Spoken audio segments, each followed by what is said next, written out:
Okay, I was hoping I could say something as soon as we start, and it looks like it's recording. Um, yeah, all the GIFs that I have for my starting soon screen definitely do not fit the tone of Silent Hill at all, especially with the Silent Hill music playing in the background. Uh, what's up, everybody? It's Spirit Rose Wolf, and we're gonna be obviously playing some Silent Hill today. Oh my gosh, what day is it? The 16th of September. I have been hyping this up since the beginning of December, or I'm sorry, September. And we were supposed to do this at the beginning of this month, but I've been sick for the most part, so I had to push these streams back a little bit. But we're finally here. We're finally here for the Silent Hill Marathon with Silent Hill 1 today.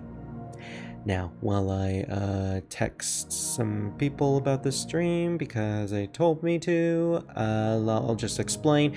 We're basically going to be playing through the first 5 Silent Hill games for this month.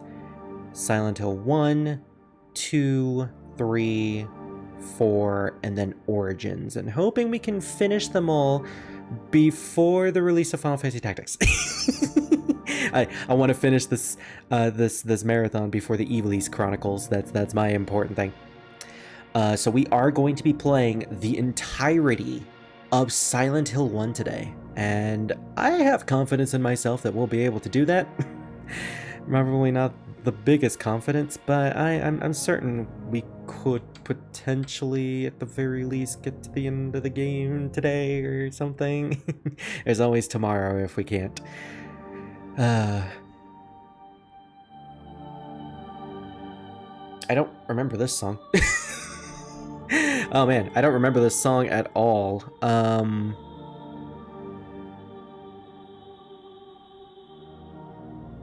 As much as I've listened to the Silent Hill soundtrack, I do not remember most of the tracks outside of like 1, 2, and occasionally 3. I never go back and listen to any of the soundtracks outside of vocal tracks, obviously, for any of the other games.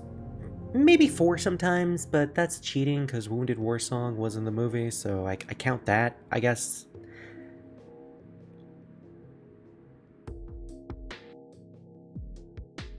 But no, in terms of Silent Hill, I am a big fan of its soundtrack. Akira Yamaoka, probably one of my top 5 video game composers. And oh my gosh, this franchise introduced me to probably, again, my top 5. One of my top 5 voice actors in anime of all time, Mary Elizabeth McGlynn, who does all of, or if not most, of the vocal music in this franchise, which is why I don't count the vocal music for later games, because that is too much of a bop to equate it to listening to the entire soundtrack. Like, I listen to those periodically. And I have been getting into the mood of listening to the actual soundtracks of the first 3 games on repeat. In fact, there was a whole night where I was listening to the Silent Hill 2 soundtrack, and it was eerie as fuck.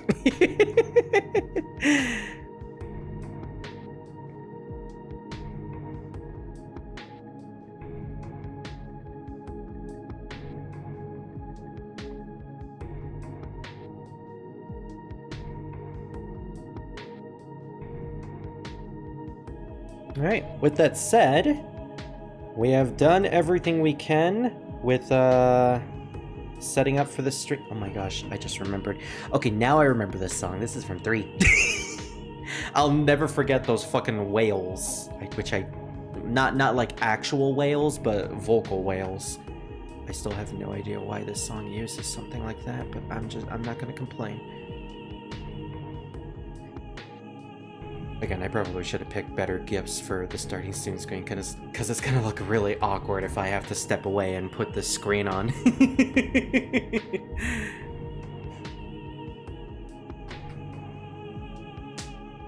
So again, as a refresher, we're gonna be playing this game all day, and I am looking to finish Silent Hill 1 today, and then playing Silent Hill 2 tomorrow.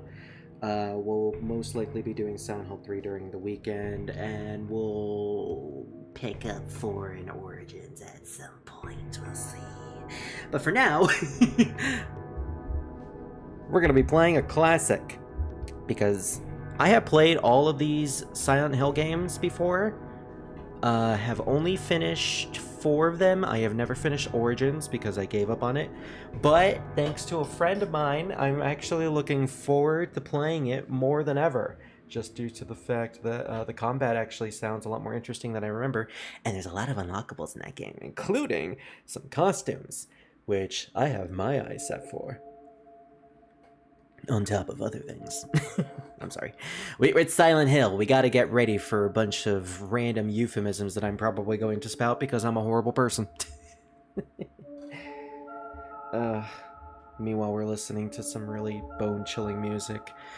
Okay, as a word of warning, despite me probably making like a lot of really deep, really risque jokes, considering this is my channel, I do that all the time. There's probably going to be some moments throughout this series where I will potentially be very emotional, and who knows, you may even get a tear out of me. One of my fondest memories of playing Silent Hill 2 was actually a very recent memory, where I was playing it during New Year's. This New Year's. And I was in a voice call with a couple of friends of mine, and I got to the end portion. I'm not going to spoil what happens in Silent Hill 2, but I got to the end portion, and I legit bawled my eyes, and I had to like explain, no, it's because this is just so sad. And it's like, I hope I really don't get like that, because I don't have any tissues with me at present. I only have so much napkins. I have a dog. I have to clean up after him every now and then. I can't afford to use more. But no, that's it. One more thing. We were going to play this game last week, but I don't know why I'm being coy about this. The emulator that I was using wasn't reading the game. So I decided, you know what, we'll just push back the stream, and I'll make sure everything is prepared ahead of time. So I went ahead and I tried to see if I could play my physical copy of Silent Hill 1 for the PS1 on my PlayStation 3, and I would use my capture card that I got off of Amazon for 20 bucks. And I was gonna see if that would work for it. Unfortunately, I forgot the PlayStation 3 with that particular capture card has a latency of about 1.5 seconds, which is really bad for games that require precise movement, like tank controlling Silent Hill 1. I don't know, maybe I could get used to it, but I don't want to get used to it. And before I feel even worse with this music in the background, let's finally pause it and continue. Let's actually get started with the game. So, we're going to do a quick reset, and then a pause. Who's ready for some Silent Hill? Let's do this. Oh, I'm so excited. This is a franchise that, for all intents and purposes, I consider one of my favorite franchises of all time. Oh yeah, and I've completely forgot. Thank you 100% to Tahashi, my best friend Tahashi, for doing a commission of Spirit Rosewolf, his pyramid head. Spirit Rosewolf being donning the actual pyramid head with the sword, with the what is it called? I think it's the executioner blade, and covered in blood. I love this commission, and thank you very much. Unfortunately, I completely forgot. I was supposed to put you I was supposed to credit Tahashi in the description. I'll do it after the fact. 100%. I will credit him in the description, and I will also credit him in every subsequent part, because we're using this as our PNG model. Thank you again, Tahashi. It's awesome. And if you want his work, then check him out. They're on Twitter. Again, I'll leave a link in the description and the comment section later after the stream is done. But yeah, they do great work. They do awesome work. With that said, let's finally get into the game. Oh, listen to that classic sound, that classic boot up sound. Ugh. Now I'm in the mood to play some Persona 2. I'm also in the right Ooh, there are violent and disturbing images in this game as we see a very pixelated model. I am in the right mood for this game too because I am playing in the dark with my dog in the corner. So potentially if anyone comes home and opens the front doors, my dog will immediately bark and scare me to hell. The fear of blood tends to create fear for the flesh. Well, considering blood and flesh are synonymous with each other, I suppose so. It's a baby. The baby. Ladies and gentlemen, Samus Aran and her boyfriend, Adam Malkovich. No, I'm not going with that headcanon. Oh, and that's me after thinking about that headcanon. That's me trying to escape the headcanon. And that's everybody judging me about that headcanon. And that's Samus Aran disappearing because of that headcanon. I love this intro. It's using cutscenes from the actual game with a couple of original cutscenes that you're not going to find in the game itself. But we're being introduced to our colorful cast of characters. Now this is all original stuff that is pretty much setting up the actual game. We have our protagonist, Harry Mason, father of a little girl named Cheryl Mason, who are heading to a resort town called Silent Hill. Yes, Silent Hill, the name of the game, is actually a resort town where they're going to go vacation. And we have, again, our colorful cast of characters like police officer Sybil Bennett and Screaming Nurse. We'll be introduced to all these characters in due time. But the point of this is that Harry and his daughter are going on vacation. Seemingly a very, very nice vacation. And nothing of issues will ever happen on this vacation. Cheryl, we really need to get you better shampoo, seriously. What are you using? Velcro?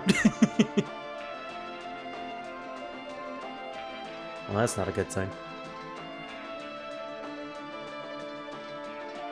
Now, if I remember my research, apparently all these cutscenes were done by one team member of the game team. I believe Team Silent is the name of the team who made this game, who are part of Konami, of course, because this is a Konami game.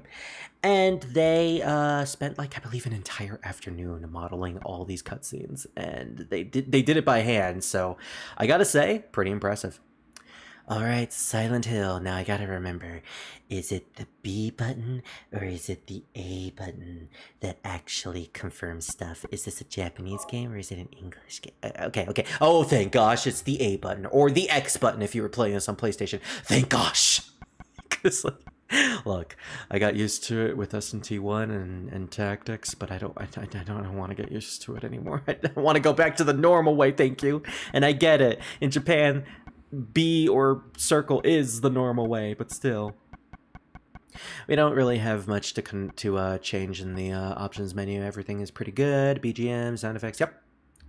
I never really changed the volume, the brightness in these games. The brightness is perfect, to be honest. Unless you're playing this on like a really old what are they called? Giant brick television. Those usually have to change the brightness for whatever reason. Oh yeah, I forgot this game had a hard mode. For consistency's sake, we're going to be playing on normal mode. I never play easy on any of these games, and hard is really only if I'm confident in myself. And considering I'm live streaming and I haven't done any practice on this game, we're going to go with normal. Resident Evil. Yeah, you can tell that they really wanted to make a Resident Evil game. You are a very violent wolf. I know, aren't I, Tahashi? Everybody, welcome Tahashi. They're the one who actually made this art, which again, as I stated at the beginning, I forgot to credit you in the description, but I will do it after the stream. I'm sorry. Apparently I did miss stuff when I was setting up. Hello, Ryan Jardina. Yeah, we are playing Silent Hill. Cheryl, where could you be? It's strange. It's quiet. Too quiet. This place is like a ghost town. Now, you may think I'm kidding, but that does actually sound like his real voice that he uses in the game. Cheryl! Barry! Where's Barry? And just as I warn it, my dog is already barking, so let me let him out of my room because he's not going to stop.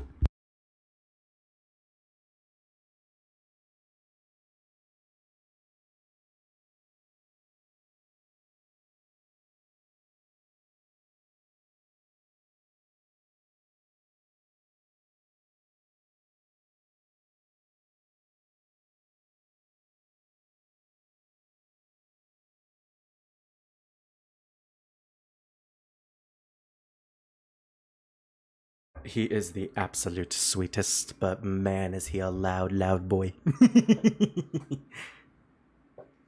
Hello. Oh man, breaking the silence. Speaking of silence, it is kind of weird how they don't give Harry any sort of voice acting, despite the fact that there is indeed a lot of voice acting in this game. Oh my gosh, I never actually allowed him to do his idle animation, but apparently Harry is incredibly sassy when he wants to be. Okay, so I think I might have stated this at the beginning, but we have tank controls. Yeah, you can definitely tell that they really wanted to make a Resident Evil game, Konami.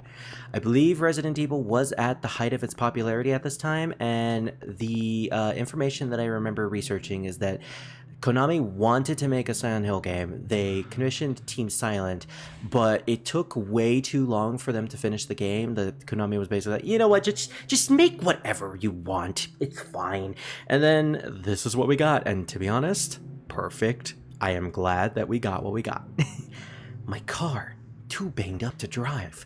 Where's Cheryl? Hope she's safe. So as we saw in the intro, while Harry and Cheryl were driving on the side of the highway, they spotted a girl who seemingly was dressed in a schoolgirl outfit, who walked right in front of their car, and that caused them to careen off of the hill. So now we are seemingly in Silent Hill, and our daughter is missing. Who knows how long we've been out cold in that car, to the point where it is now snowing, and there is fog everywhere. And yes, it is snow. It is not ash or whatever the movie says. Cheryl? Is that Cheryl? See? What did I say? Exactly like the voice. Girl, you're running in your socks. Where are you going? Not in this weather. Come back here, little girl. Hey, wait! Stop! Wait, oh no, stop. Cheryl, what are you doing? It's not that bad. I'm making fun of the voice acting, but it actually isn't that bad. A lot of people say, and this is more of a thing for Silent Hill 2, but I agree with this. And I have heard a lot of people say that the voice acting in the Silent Hill franchise is very eerie and almost very off-putting, but it's done pretty much on purpose. You can definitely tell, like, beware of dogs. You can definitely tell that the main purpose of this game is very much to make you feel unnerved. Consequently, there is seemingly a corpse of an animal, possibly a dog, which is what I guess that sign was warning us about, all over the wall, and entrails at that point too. And if you listen in the distance, you can hear a bit of a siren ringing. And can I say, PS1 era, you know, we had Metal Gear Solid for Konami, we've had Resident Evil for Capcom, the camera angle work in this one hallway, and there are a couple of moments throughout the game where it does do this as well. The cinematography, like I said, the game is supposed to make you feel very unnerved, and it does a very well job. As you progress through the hallway, the siren gets louder to the point where it's blaring. It's like a tornado warning, but where is it coming from? We don't know. That's strange. It's getting darker. Hey, Waffle. Why, bro got the traffic cone. I will say Harry is very stiff when he is walking. Better than nothing, I guess. And so with my fire bending, I summon the fire within my arm.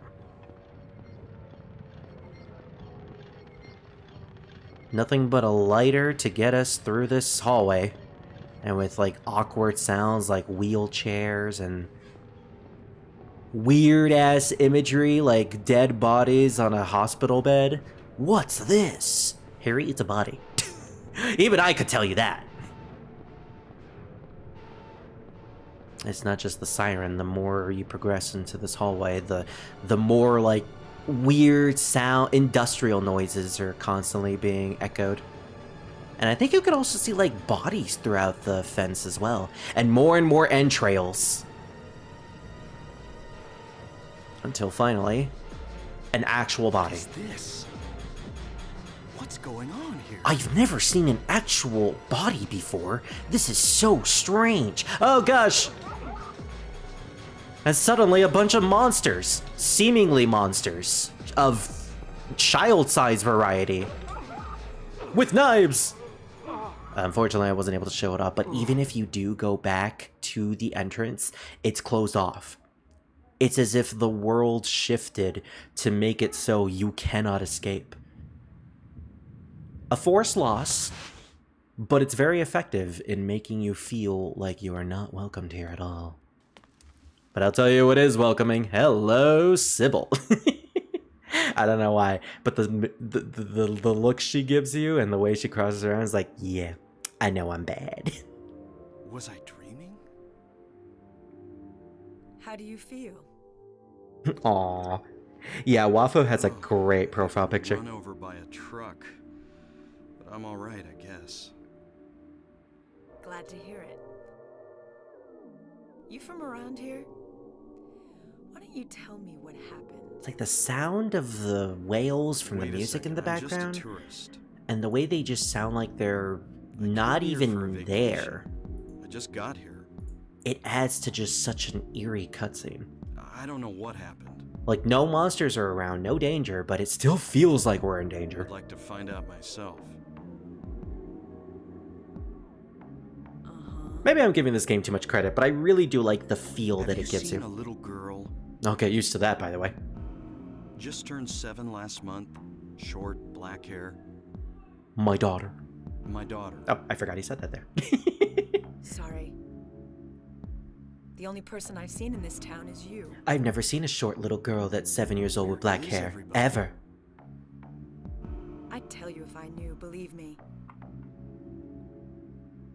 But from what I can tell, something bizarre's going on. I'll tell you what's bizarre, the fact that the fog is inside of the building right now. What's your name? Harry. Harry Mason. No, I thought your name was Dracula. Sybil Bennett. I'm a police officer from Brams, the next town over. Which we never go to in any Silent Hill game. The phones are all dead. Also, and the I just radio, too. noticed, look at Sybil's neck. I'm going back to college. All the way from over here. I know it's perspective, but her neck looks like it just grew like 3 times the size that it normally is. You'll notice that a lot with these models. Hold it. Where do you think you're going? I know it's not on purpose, daughter. but the way she I've looked gotta at him there, find it's like one of her eyes was squinted. It's like, oh, No where way. are you going? It's dangerous out there. It might be a combination of the emulator In that case, and I need to find her now. the Cheryl's my little models, girl. but sometimes the characters get really I can't scrunkly. just leave her out there by herself. Have you got a gun? No, this is the 1990s. Of course I don't have a gun. No. Actually, that's a lie. There would be a lot of people who'd have a gun in the 1990s if you have a Take gun this. license. And hope you don't have to use it. Although this is still weird to me, even in a setting like Now this. listen to me. Before you pull the trigger, know who you're shooting. And don't do it unless you have to. And don't go blasting me by mistake. Got it? Yeah. Thanks. I find it so weird that, from best what to stay I nearby. understand, I'll be back. Sybil has not seen any of the monsters at all before this point. Or at all, really. And she gives this random guy that she meets a gun. Her gun, I might add. Which I think apparently in the novelization of Silent Hill, she does have 2 guns. Because one of the guns, which I believe she gives to Harry, is in fact the gun that she finds next to him while he was unconscious in that alleyway, because Sybil finds us in the alleyway with no monsters and no like blood or anything in sight. So here's the map of Silent Hill residential area. This place is actually quite bigger than this, so we're gonna see a lot. And I love that scene. It's like, oh gosh, there's something back there. Just see it for like a split second, but there is definitely something flying out there in the window. Is that the girl from FNAF? Is it the movie FNAF? Because if so, knowing how popular Silent Hill is, it might be a reference to her. I got no class, but rather I'm doing the laundry. I wish I can rest for a day. Aw. It really does come off as an awful, absurd nightmare. Which, considering we woke up from an attack, is... you could tell it's very much on purpose. Very much like, and I believe the inspiration for this game was a combination of Jacob's Ladder and Twin Peaks. Now, I've never seen Twin Peaks, but I have heard it is as trippy as this. Jacob's Ladder, though, I have seen a little bit of it, and it's like, yeah, I can definitely see the inspiration. Someday, someone may experience these bizarre events. Hopefully, they will find my notes useful. Harry, I believe, in the context of his person, he is a writer. Not self-proclaimed writer. He is a, what would you call it? Influential? No. Self-employed writer. He does write books every now and then, specifically crime novels and mystery novels. So he's actually very prolific in his writing, which we will find out in not this game, but later games, for a reason that I will not explain why. And who's ready for the most iconic line in the game, in my opinion? Huh. Radio. What's going on with that radio? I just love how he says it. Radio. What's going on with that radio? Oh, let's see what it is. Oh gosh, what is this, a Stephen King novel? Or a Stephen King movie? Alright, our first actual battle, and I completely forgot how to actually open the menu. You're gonna see that a lot in Silent Hill. Okay, select button is how you open the actual menu for your things. We could use a chicken knife, or kitchen knife, this isn't Final Fantasy, to try and stab this thing from out of the air, but whew, that is difficult. So instead, we're just gonna shoot this thing to the ground. While it gets a couple of good licks on us, apparently. This is not a dream. What's happening to this place? I mean, I'm pretty sure you knew this wasn't a dream and that monsters... Well, then again, he did just wake up somewhere. The radio may be useful. Radio. What's going on with that radio? I need to figure it out. Quick, Harry, jump out of the window. It's your only hope.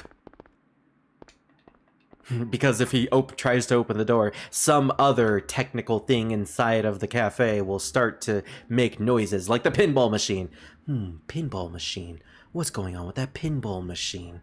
And then another monster breaks in. Where could Cheryl have gone? I guess I'll check that alleyway again. And after, like, what's a total of 10 to 20 minutes of a intro, we are thrusted into the actual game.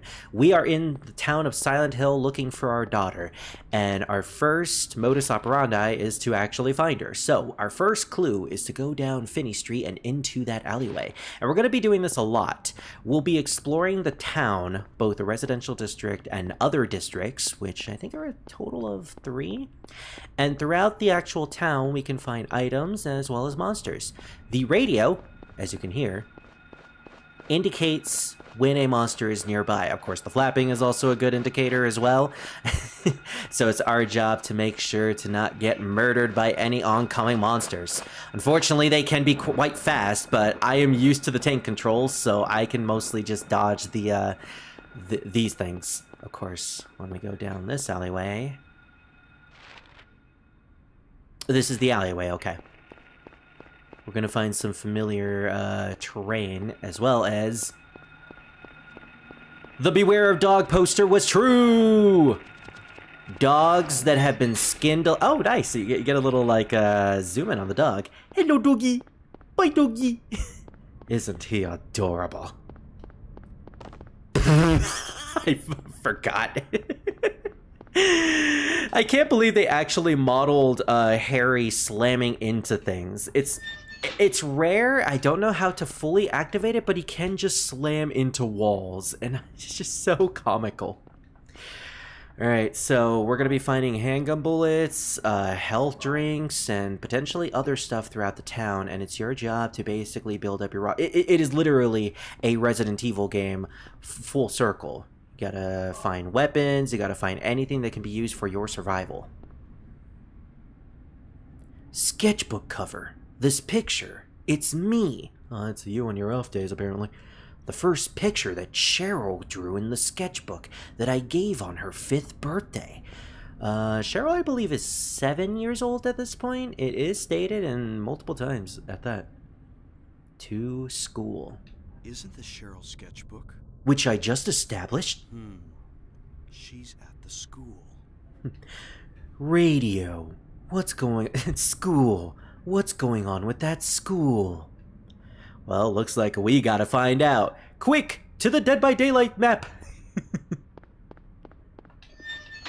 So in the real version of Silent Hill, which is what we're gonna call it for now, there was no extra part of that hallway. And I really just want to see Harry slam into stuff multiple times. I want to also show off another thing that happened. There's another thing that Harry does interacting with the terrain, but it's more difficult to show off. I hope I can, though. So, typically the way that I play Silent Hill is when I am exploring the overworld of Silent Hill, aka the actual town portions, I tend to not fight anything. Because I want to conserve my ammo, I want to conserve my health, and that's usually like the best thing to do. So, we're typically just going to run away from everything that we come across, especially the flying enemies, because as you saw, it takes a lot of ammo to take them out. And while there is a significant amount of ammo in this game for you to just go nuts and potentially kill every single enemy in the game, it's much easier to just not murder things. So my best advice when you're dealing with the flying enemies is to serpentine. What's the weakness to birds? Snakes, apparently. Oh, hey, Hazel. Don't be blasting me by mistake. Don't worry, he'll make sure it's on purpose. Funny you say that, Tahashi, but we could potentially do that at some point if we go for a bad ending. Yeah, typical to horror games, there are multiple endings for Silent Hill 1. Ice cream! Who wants some ice cream? We'll scream for ice cream. Too bad Harry doesn't scream in this game. She wants to play pachinko. The radio sounds more like a school bell. You know, now that you say that, it really, really does. It doesn't actually sound like a normal radio, which might very much be the point. I should state now, and we're gonna get more of this as we go along through the franchise, but Silent Hill is a very a symbolic type of game. There is a lot of things in these games that are very heavily seeped in symbology, as well as having like double meanings or even triple meanings at that. So the radio being a school bell can very much well indicate something that I already know, and you guys will potentially find out as we go through the game. A doghouse. I don't see any dogs around. That's my favorite meme.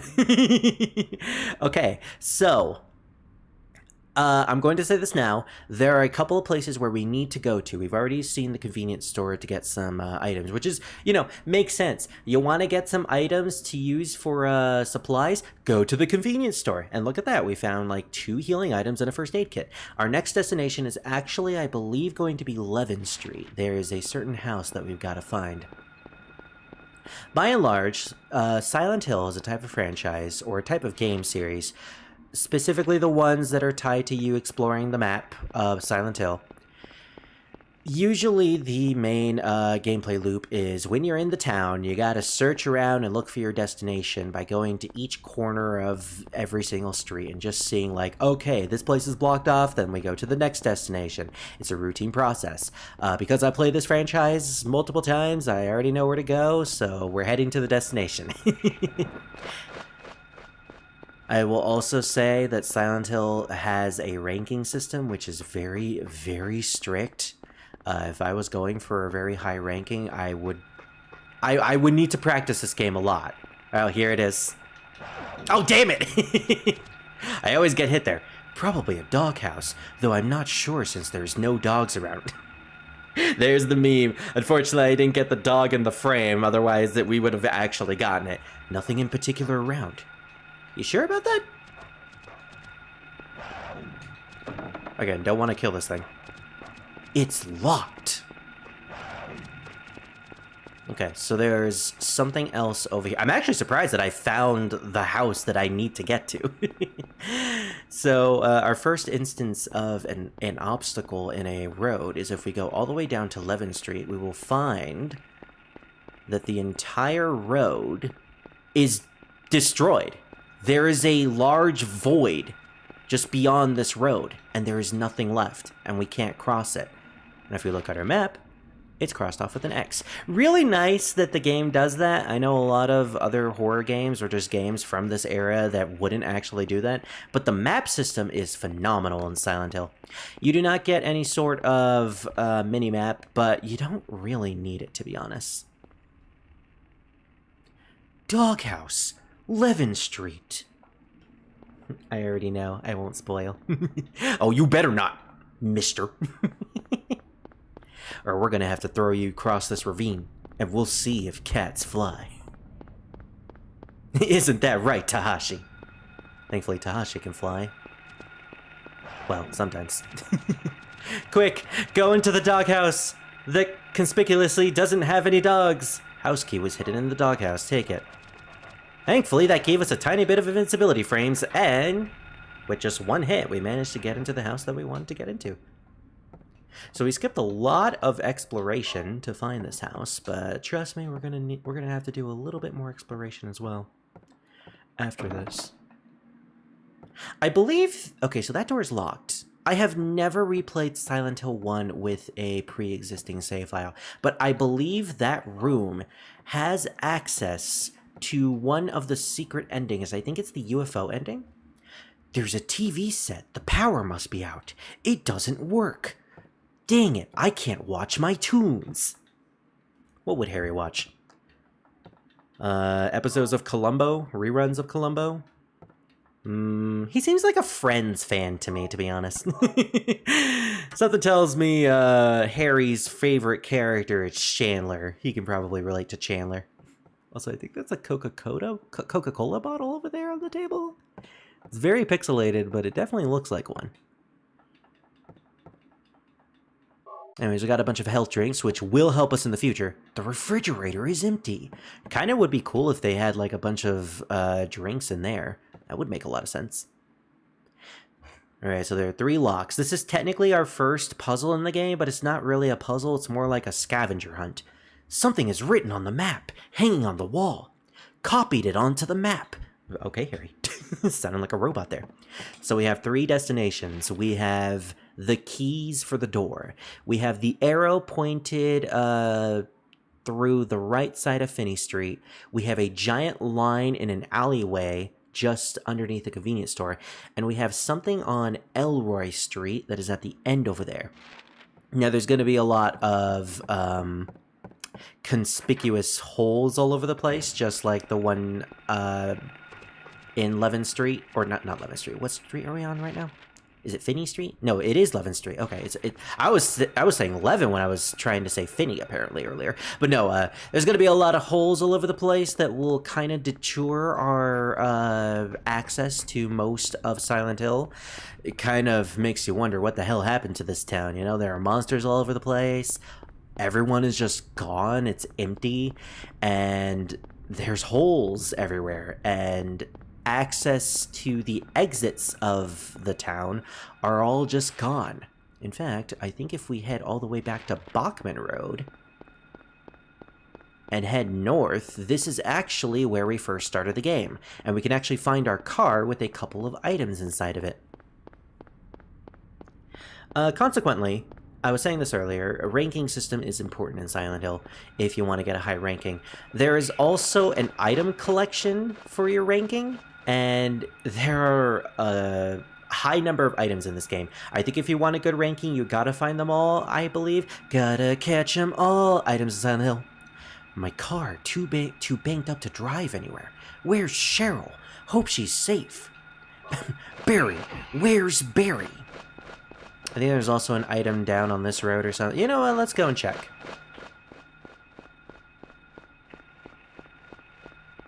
Huh, weird that the radio was signaling me about something. Oh, because there's two enemies now.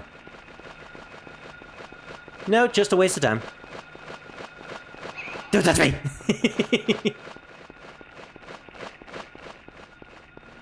They're very easy to dodge if you serpentine, but considering this game has tank controls, you know, your mileage may vary. Depends on whether or not you can stomach tank controls. I know I didn't used to, so when I first played Silent Hill 2 and 3 on the PS2 back when I was a teenager, I think it was around like 2015 when I first got into this franchise. But when I play those two games, they have a feature where you can enable 3D controls, I believe. I think they're called 3D controls, where there's no tank controls. The direction you move on your analog stick is where the character will move. Unfortunately, the game is made for tank controls, so when the camera moves, either you keep holding down the button and they'll keep going that direction, or you have to adjust it constantly. And guess who had to adjust it constantly? I have never played 3D mode ever again after that point. So we found a key of lion in the trunk of a police car. Seems to me like we gotta find 2 more keys then. So we head down this street, and apparently there's gonna be something down here. I can fly? Well, you can now, Tahashi! Throws Tahashi to the, to the birds. I think these are supposed to be, like, skinned pterodactyls? If not pterodactyls, then hawks. I actually have no idea what these birds are based off of. I know the symbolic meaning behind them because, yeah, all the monsters have a meaning behind what they are and what they represent. But in terms of what they're supposed to be based off of, I know what everything else is except for the birds. Key of Scarecrow. I think we can, wait, what the fuck happened there? It hit me! It actually hit me. It was right there, but it didn't. Okay. Okay, I'm not gonna question that. We just got a free hit, baby. Yeah, I really need to do more research on getting, like, a high rank. Maybe one of these days I'll go for a high rank in one of the Silent Hill games. If anything, Silent Hill 2 will probably be the game that I will go for a high ranking. Silent Hill 1 is also pretty easy. I mean, I'm gonna be honest, once we get a good melee weapon, that's pretty much what I'm gonna be using for every single monster in the game that isn't flying. Flying monsters, you typically want to use your bullets. Monsters on the ground are usually too slow, so you use your melee weapons. Melee is surprisingly potent in Silent Hill. Oh, okay, so I went the completely wrong way.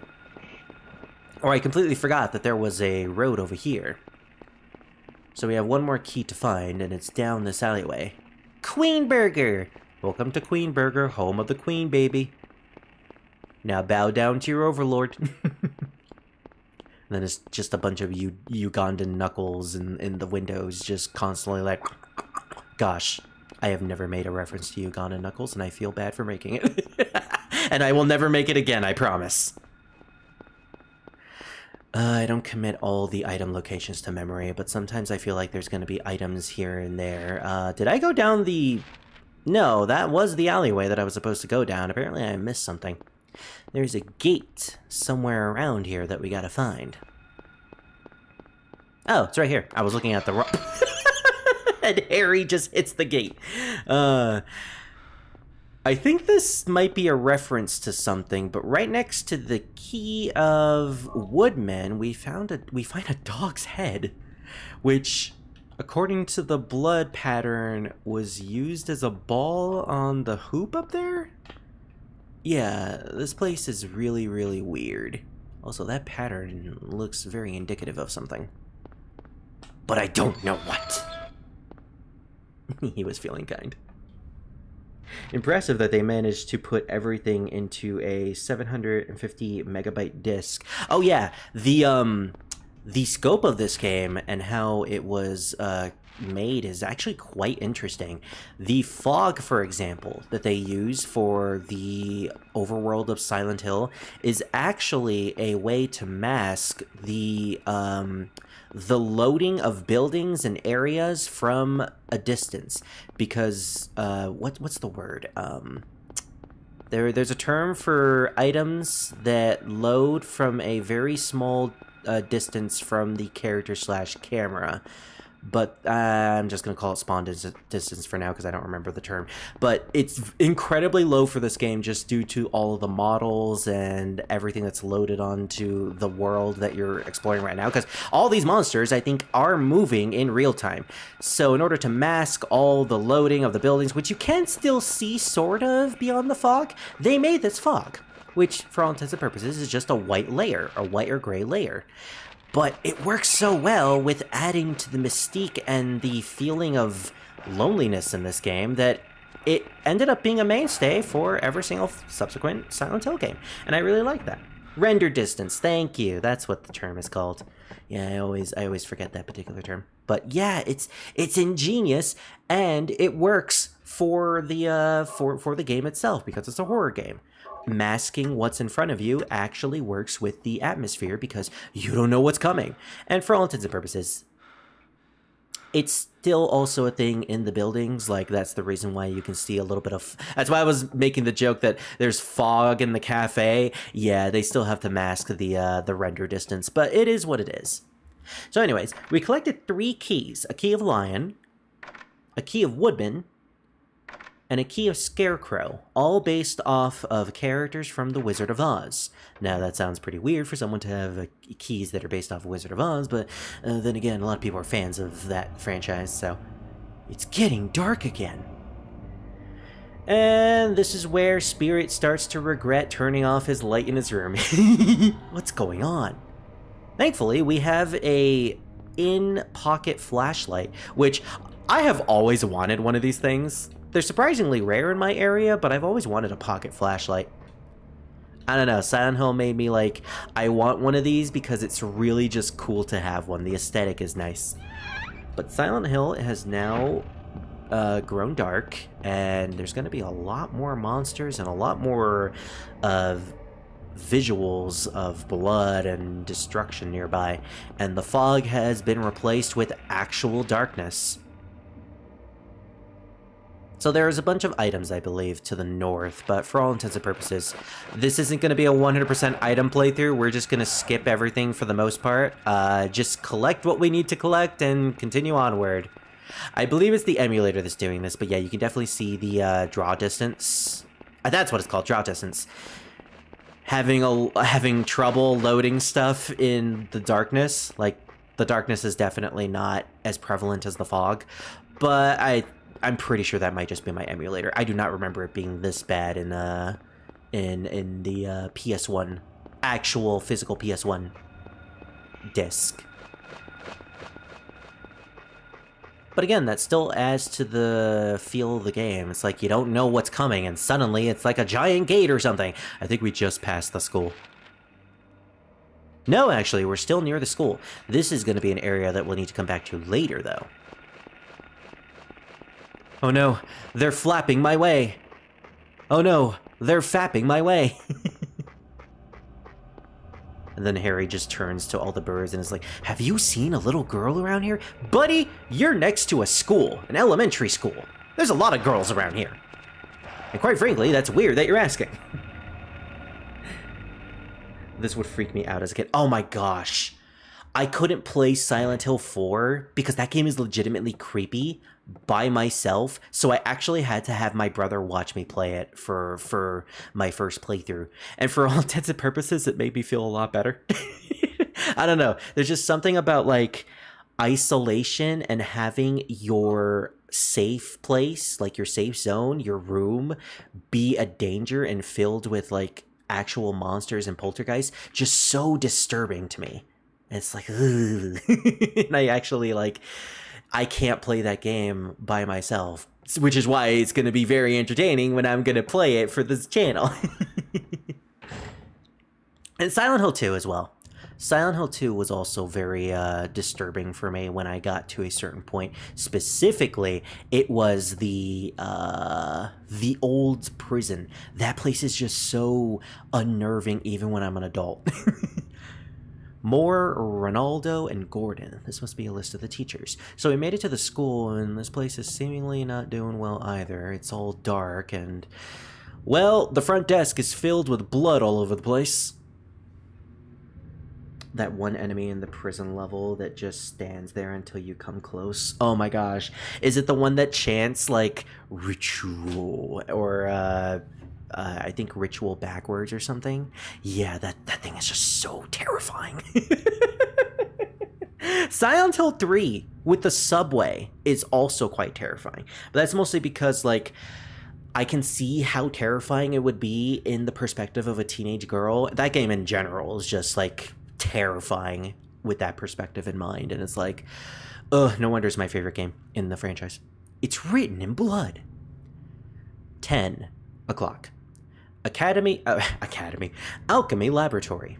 Gold in an old man's palm, the future hidden in his fist. Exchange for sage's water. More bloody writing.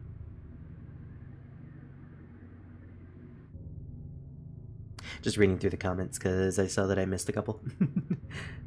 Even the textures have symbology. Yeah, they do. Nintendo 64. Render distance. I mean Silent Hill. Oh, Silent Hill 4. I know the prison that you're talking about. Oh, the babies, the twins. No, yeah, those things are creepy too. I still think the poltergeists are more creepy than any of the enemies in that game, but gosh, those twins give every other enemy a run for their money as well. It's written in blood. But no, the whole, like, Toluca prison was just really, really difficult to get through. Especially the room where you hear, like, a bunch of galloping in the background and nothing is there, but you feel like something is gonna come out. 5 o'clock. Darkness that brings the choking heat. Flames render the silence, awakening the hungry beast. Open time's door to beckon prey. And finally, it's written in blood, with a stain of a hand. 12 o'clock. A place with songs and sound. A silver guidepost is untapped and lost tongue, awakening to an ordained order. This is all part of a puzzle that we'll have to deal with later. Speaking of textures being symbolic, here is a weird painting of a door with two seemingly human bodies next to it. I don't know who drew it, but it certainly is in bad taste.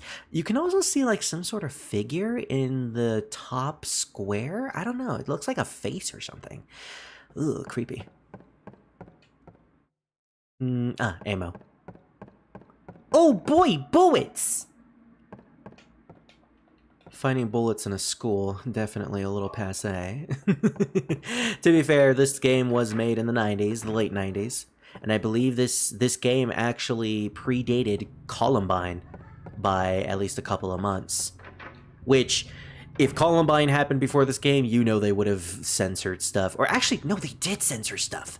I'll explain it once we see the enemies. But one important thing that I should probably mention is a really funny detail that I only recently found out through, like, Silent Hill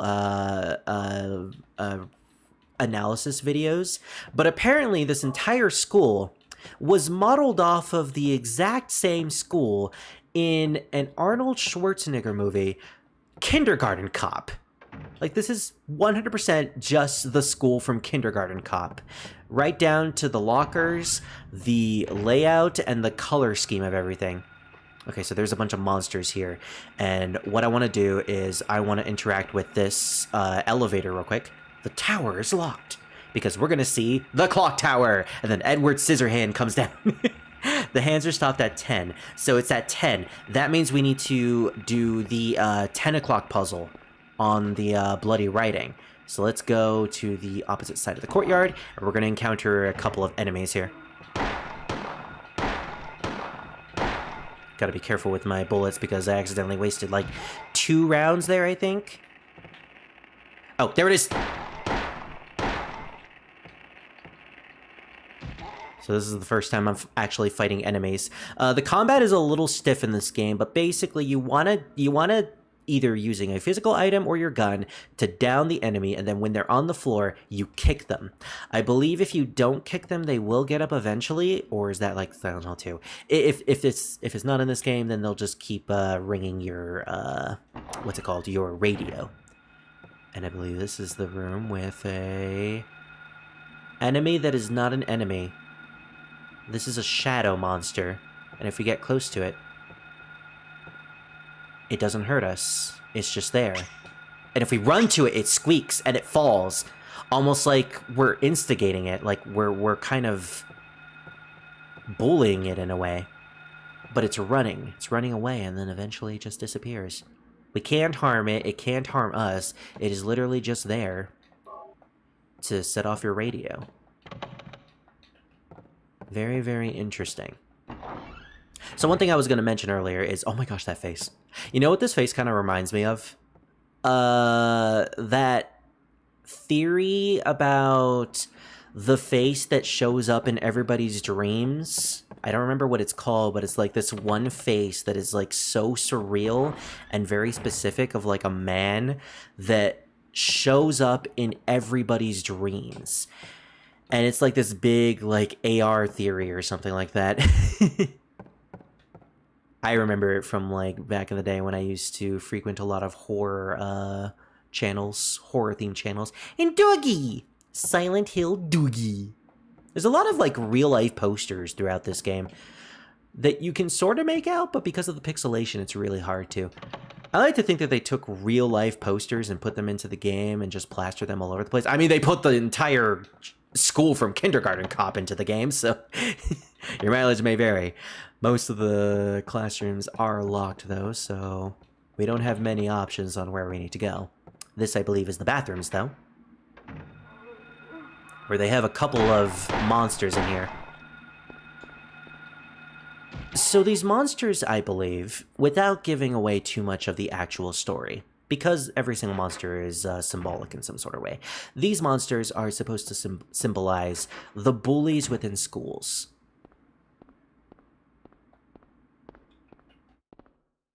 Okay, I was thinking something would happen in this room.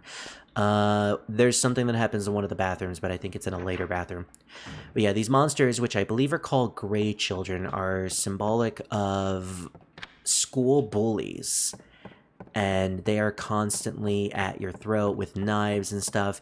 And the shadows that we encountered in that one room in the center here, the one that does not harm you is a representation of the victims of said bullies, which is why it was running away from us as soon as we ran towards it. It was meekly chirping. It pretty much acted as if we were instigating it in some form or fashion. And it's really, really sad when you think about it, because, like, yeah. Now, in the European version of Silent Hill 1, I believe the gray children in the Midwich Elementary School were censored. They were replaced with another enemy known as like the Crawlers, I believe. I think they were either called the Crawlers or something else. But they were censored due to the fact that, well, Columbine happened, and I guess it's a little you know, not right to see a game where you're shooting child-looking monster, even if they are monsters, but child-looking figures. And in that sense, I agree, but it kind of loses the symbolism at that point, which is unfortunate, but it kind of had to be done when you really think about it. Anyways, you see like a principal's face right there? We actually get our first instance of one of these classes. Silent Hill takes place in America, so we have the American map right there. We have what I believe is some sort of like religious painting. The blue scribbles kind of look like a face. What is that, Burry or Burby? there's some sort of like little child's OC up there, which is actually kind of adorable. And there's definitely a religious poster up there that is a cross. And if we head to the lockers here, we have swirls, more religious stuff, more paintings. And I saw this while we were passing by, but to our left here, we see what looks like a human who is desecrated in their face, strung up on wire. That always disturbed me, and I don't really know the point of that. It's just there to make you feel unnerved, I guess. I know, Tahashi, it's so sad. Silent Hill Soundscape is a masterclass, indeed. European version of this game changed them into razor blade teddy bears. Which, you know, the monsters are still very similar to the to their body structure, but it still, again, changes it and loses the symbolism behind it. So it's kind of sad. I call them teddy bears. Monsters? They look like monsters to you? Probably my favorite line in the game. What the fudge is that? Like, mommy? I think that says mommy or Mary. It's like a cat. Oh, someone drew their cat OC. Somebody get catty in here. And then it's just undescribable people. Look, it's a giraffe! And thus, everything is okay. A giraffe, an elephant. We can actually go into this room? Okay. I didn't know we could actually go in there. Ooh, what's that say? Who are you? And then it's like a puppy up there. Is that... I saw that painting at the bottom. It was a white figure with red hair and looked kind of like a seal. I immediately thought Gomamon from Digimon. It turns out Konami was really big fan. Penguin! Who? No, the owl says who, not the penguin. Alright, we got some more bathrooms to explore. Ugliest cat I've ever seen.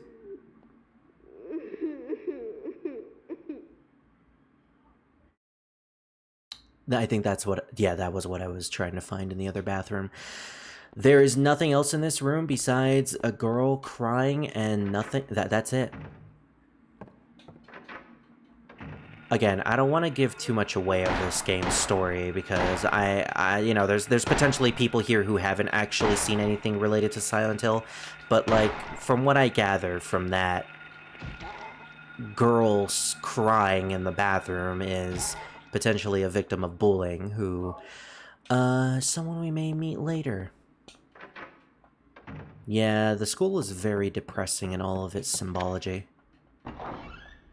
The game does a phenomenal job in trying to paint this as a horrible, horrible place.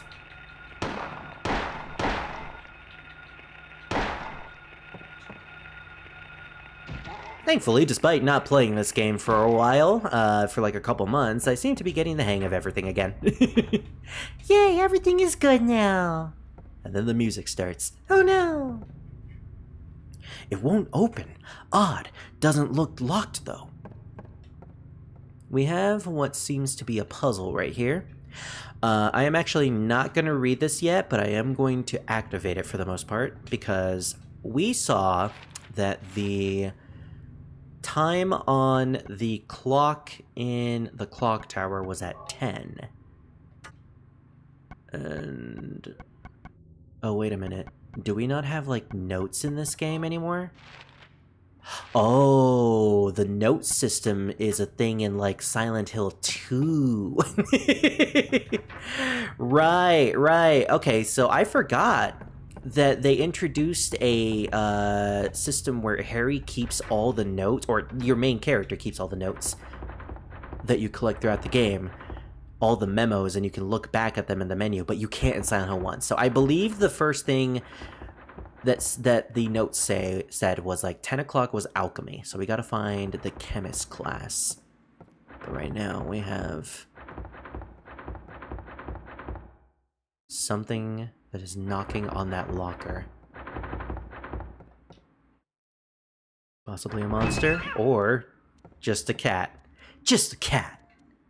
Oh no, hey, it's Catty! Somehow Catty opened the door. Oh no, Catty! So that was an interesting instance of what if this game was made in a modern time, you would probably have some sort of like jump scare when you get to that locker. And it did make a loud noise when it opened it, but it was a realistically loud noise. Also, we opened the cat and suddenly a bully child comes out. I like to think of this as like some sort of horrible bully kid stuffed a cat into the locker, and this monster is supposed to be said bully kid. But yeah, the cat's dead. Really, really sad. I forgot that you killed the cat there. There's really no point in opening it or something. Like, I don't think we get anything if we go for the cat. So then again, I've never not killed the cat actually. But Catty, I'm gonna miss you. We have a chemistry lab all the way to the north, so we gotta head over there. See, I thought I could outrun that thing. Oh, it was a little squeaker. There was a squeaker somebody. Well, it doesn't matter. We'll go through those rooms later. For now, I want to head into this place because... Well, actually, no, I want to head to next door, actually, because that's the chemistry lab. This is going to be the lab equipment room. We're going to find something in here. It's me. Well, I'm fucking dead. Oh, damn it. We killed Catty and we killed Hazel. They were so young. Oh, well. At least we got the life insurance off of them. Wink. Oh, and suddenly a bunch of monsters showed up. Look at them sashaying towards me. It's like, yeah, fucker, you gonna shoot me? You gonna shoot me with the gun? Well, yeah, I am. So, the first part of the puzzle was at 10 a.m., something about alchemy and a wise old man's hand. Here's the wise old man hand, which is a statue. Unfortunately, a cockatrice came by and took the hand off of somebody that they turned to stone. That's my headcanon. So, if we look at... Oh, we need to heal real quick. Thankfully, we have a ton of healing items. If we look at the chemical, the label reads, concentrated hydrochloric acid. Oh, that's strong. Found in the lab equipment room. Well, hopefully this guy won't need his hand anymore.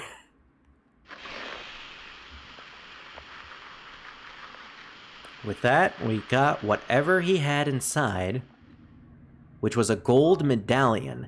Now we're going to take this gold medallion back to the courtyard and use it on the elevator, because I believe that will change the clock so we can do the next part of the puzzle. So we got to find a way to get away from these monsters, which I believe show up when you do the puzzle. Step away. I don't want kids. I swore I'm gonna stay single, or... Well, actually, no, I'm not single. What am I talking about? You don't scare me, I'm gay. Said Harry, who had a wife. Okay, so that was a gold medallion. We're gonna use it in the gold plating.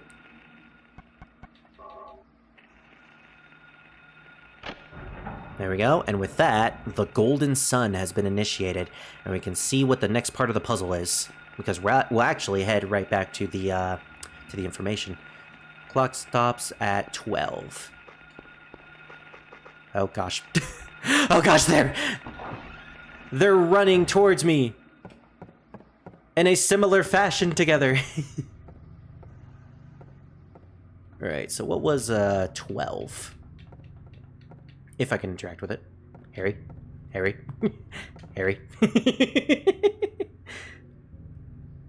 Harry reloads his gun so fast you don't even see it. Yeah, that's true! You don't even see him reloading in this game.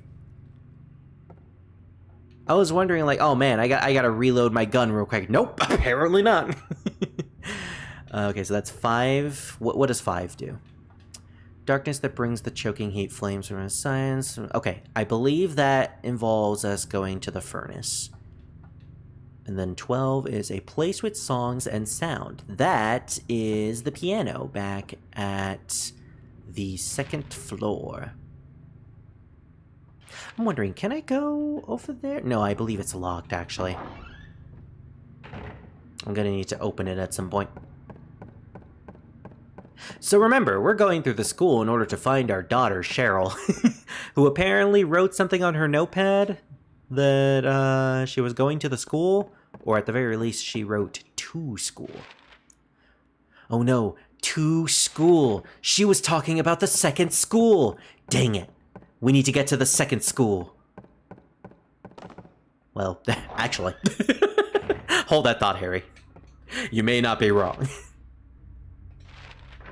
Alright, the piano room. So this is without a doubt probably my least favorite puzzle because it's the hardest puzzle in the entire game. We have a piano right here that is filled with blood, or at least a couple of notes that are filled with blood, and we need to figure out a specific order on how to play these keys. We have a puzzle here. A tale of birds without a voice. First flew the greedy pelican, eager for the reward, white wings flailing. Then came a silent dove, flying beyond the pelican as far as he could. A raven flies in, flying higher than the dove, just to show that he can. A swan glides in to find a peaceful spot next to another bird. Finally out comes a crow, coming quickly to a stop. Coming. Way to ruin it, Spirit. Yawning and then napping. Who will show the way? Who will be the key? Who will lead to the silver reward?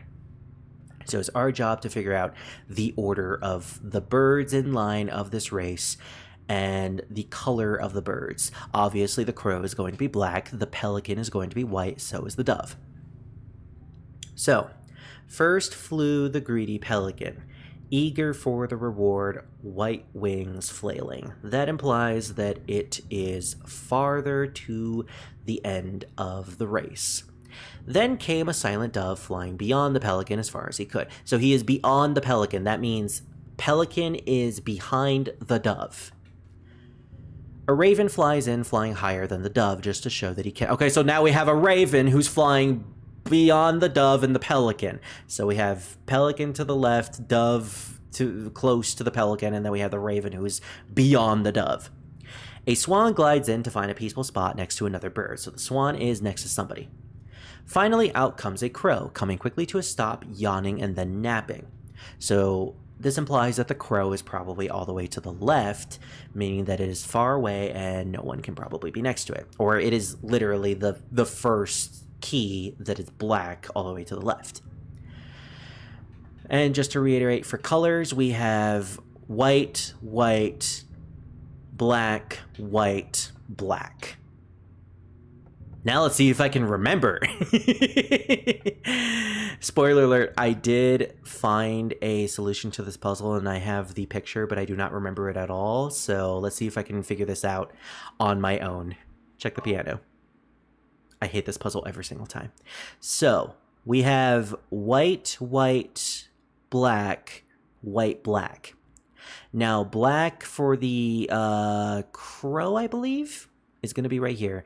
And then the final one, which I think was the raven who was sleeping, is going to be this one. So we probably have that one, that one, that one, that one, and then that one. No. Okay, that's not right. Now, if I remember correctly, all the ones that make sounds are not the right ones. Yeah, because there are 3 black ones that make sounds. So it's all the ones that make the weird clicking noise. So just to make sure, all those that I clicked were right. So do I click this one, this one. The fourth bird was next to somebody else, so it's got to be this. And then that. Oh my gosh, I actually got it right. I swear. I looked up that image like 5 days ago, and you all know my goldfish memory. I do not remember that at all. So I guess I got it. Okay, that's the fastest I've ever completed that puzzle. I guess I just needed to think about it a tiny bit, but I swear that I never have that luck with that puzzle. But we got the medallion. And I believe, let's go to the right to, at the very least, check some of these rooms for some more supplies. We can find some more stuff, possibly. You know, we didn't have to kill the cat. We could have just left the cat. Oh, look, wolf! It's Wolfie! Let's see. Who made this image? Oh wait, first there's an enemy right next to me. Stay away!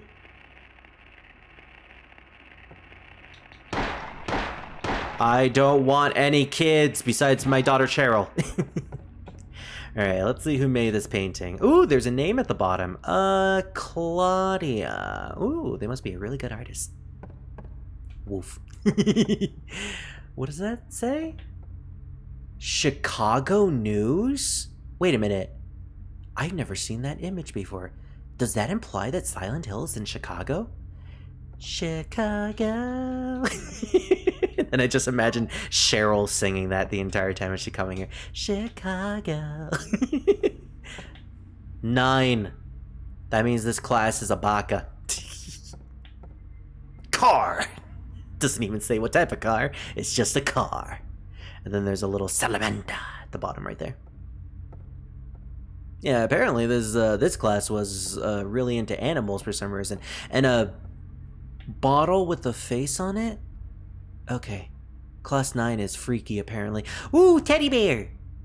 They were going to a zoo, I guess. I think that's the implication that we're supposed to get from this. Hey, Gabe. Wait, what the fuck? He's streaming right now? I didn't even notice. Yeah, we're streaming Silent Hill today, and I'm gonna try to play through the entire game today. No promises. Nothing on the desk, in the desk drawers. Oh, you know what? I think there was a note in one of the desk drawers at some point, but I think I might have missed it already. Peek. Oh, that pig is adorable, honestly. If this wasn't a horror setting, I would love to see that anywhere else. Ooh, look at the giant swirly. Ooh. There's a crucifix at the top. Oh my gosh, I'm so distracted by that Chicago News poster. Does that actually imply that Silent Hill is in Chicago? Like that's a big revelation, honestly. Everyone always says that Silent Hill is supposed to be in like is it Maryland or Malin? I know it's not in Portland. There is I think it's called Centralia. Oh, look, there's another squeaker. Another bully. Oh, there's 3 bully victims that are hiding. I don't want to hurt you guys. I'm just gonna go now. I feel sad for them. There's an actual town in real life where okay. I'll read that poster afterwards. Where the entire town is right on top of a mining gas line. So the entire town is just filled with like constant gas that is propelled from the streets and the grounds, which indicates like it's covered in smog, aka fog. So a lot of people like to think that that town is the basis of Silent Hill. Something came down from planet Unicron. Okay, something came down from planet Unicron. Got it. Can you share some oats, brother?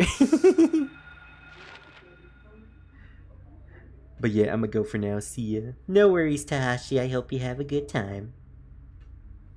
Constant gas sounds like my stomach. Wow, I didn't know you were an entire town, Hazel. Oh gosh! Yeah, I don't like the way they grab my legs. That's kind of freaky. And not the type of freaky I'm into. I like the way that Harry just looks like he's gonna jump off the staircase, and then it freeze frames right before we see him jump off. It's like cutting off right before the incident. Just have like a JoJo cutaway sound effect there. Okay, let's put this in, and I believe after this we gotta head to the basement. It's the silver moon. Oh gosh, I forgot that the music gets like more and more intense as we go along. Okay, so I forgot something we gotta do. We gotta head back to the second floor, and then we gotta head all the way to the bottom right and unlock the staircase that goes down there. Okay, so clearly it's gonna continue to play the music here. Unless we get through back to the second floor. Okay. I said this during the beginning of the stream, but one thing I will say is Silent Hill's soundtrack is absolutely iconic. I love— damn it! Harry came to a complete stop there. Dang it! Harry came to a complete stop there. Yes, I'm blaming Harry for all that. Silent Hill soundtrack is absolutely iconic, and recently I've been in the mood to— wow, okay, I have had shit luck trying to deal with these guys. I have been getting into the mood to listen to Silent Hill's like actual soundtrack, because for the most part I've mostly just been obsessed with like the vocal tracks of the series. You know, it's where I got my love for Mary Elizabeth McGlynn as a singer and voice actress. But no, the soundtracks themselves are just absolutely iconic, and they're great if you just want to wind down with some like genuine atmosphere, unless you're listening to some songs from Silent Hill 3 or 4, and then you're like completely on edge. But sometimes that's the fun part. I think Silent Heaven from Silent Hill 2, the one that sounds like a fucking respirator that's constantly going off, is really, really good. Again, if you want that type of feeling. So if we turn on the generator, it sounds like a beast. It sounds like there's a beast back there. And it's just one roar. That's it. As if to, like, intimidate you. Yeah, honestly, I'm just gonna tank these hits. I don't give a damn anymore. In hindsight, I probably should have unlocked this door from the very beginning. Oh, gosh, dang it. I just want to get to the elevator. I don't want to waste any bullets. There we go. And the music is getting intense, and I think if you listen in, you can hear the siren blaring. The exact same siren that we heard at the beginning of the game when we were going through that alleyway. Also, are these like energy drinks or something? They kind of do look like energy drinks. You're probably wondering how I got myself into this situation. Harry just monologuing it. You're probably wondering how I got into this situation. Well, it first started when my daughter Cheryl wanted to go to Chicago. Where am I? Cheryl, where's Cheryl? Have I been here before? Well, it's the exact same elevator, but it's raining now, and there's a little bit of a difference here and there. Like a giant symbol in the middle. I don't remember this being here before. A pentagram with a triangle on it and a bunch of occult symbols. Now, if you know your occult, your occultism, I believe that is supposed to be, and the game does mention it, the seal of Metatron. Metatron being a very prominent and highly stated archangel in, I believe it's the Old Testament. It could also be something else that is tied to the old Hebrew religion. Oh, that's one right next to me! I didn't even see him there! I was too busy looking at the other one. Unfortunately, we are going to go through this hallway a lot, so we gotta kill these guys.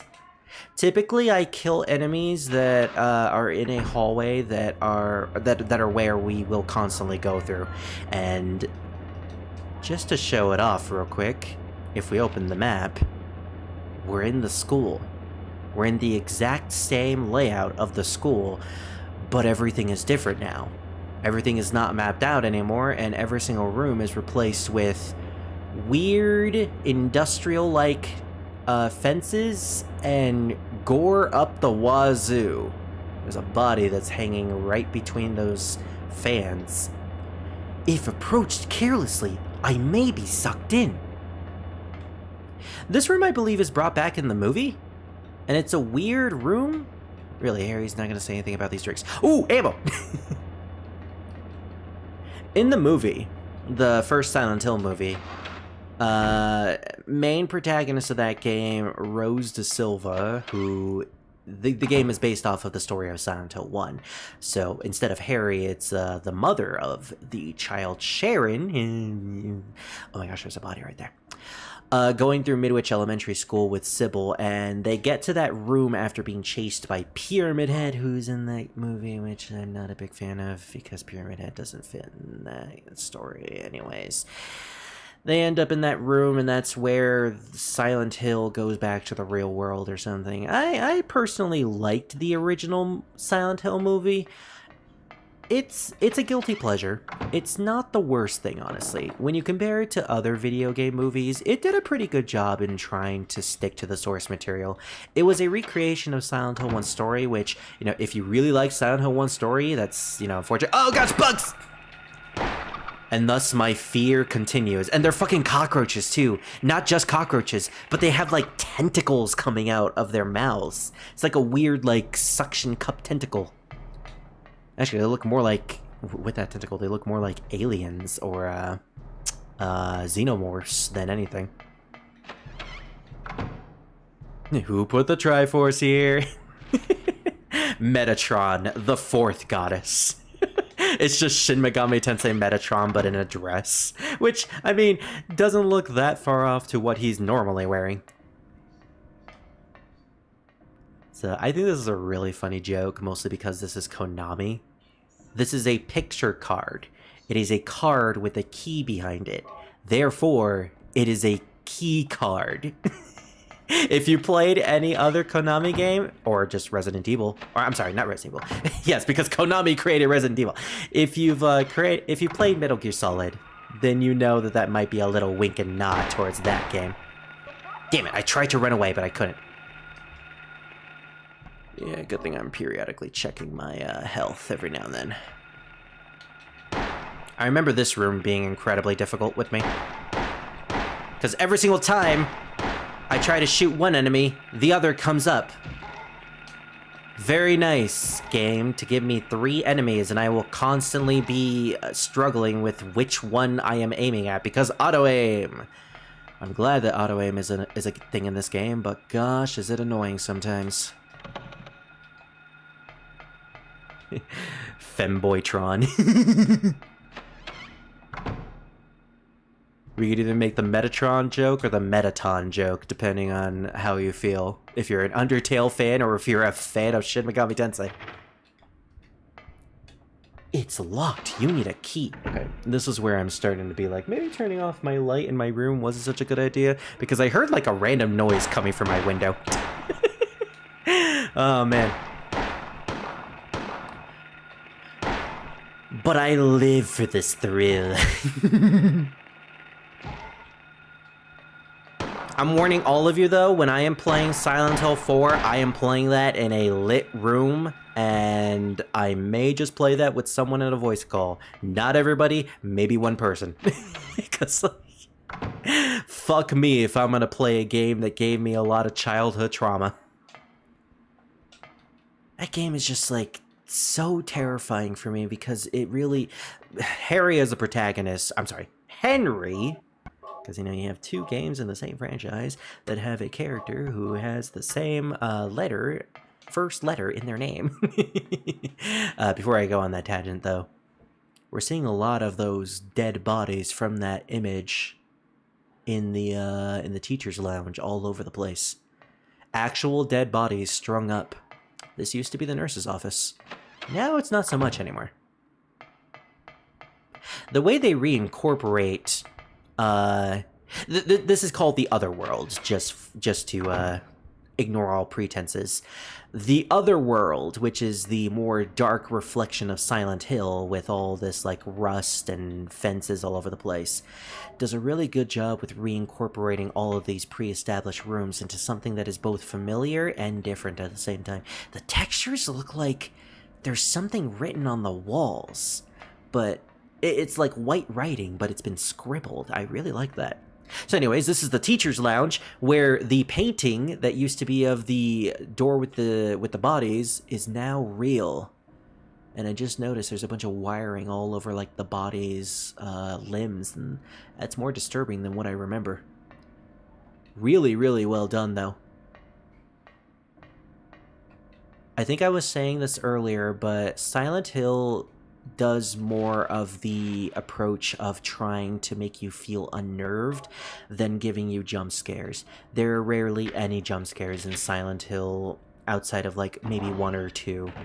And there's literally one jump scare in Silent Hill 1, and Silent Hill 2, there's another one, but I don't even really count her as a jump scare. It's more like a little girl stomps on your hand, and it's not even a monster, it's a little girl. There are bodies inside of what used to be the stalls. Silent Hill 3 had like a mannequin jump scare, and that was also really creepy. So anyways, I love this little detail for new players. We took the bathroom. We went into the girls' bathroom on the first floor and somehow ended up on the second floor. The girls' bathroom is a teleporter. Another way to make us feel uneasy in this place.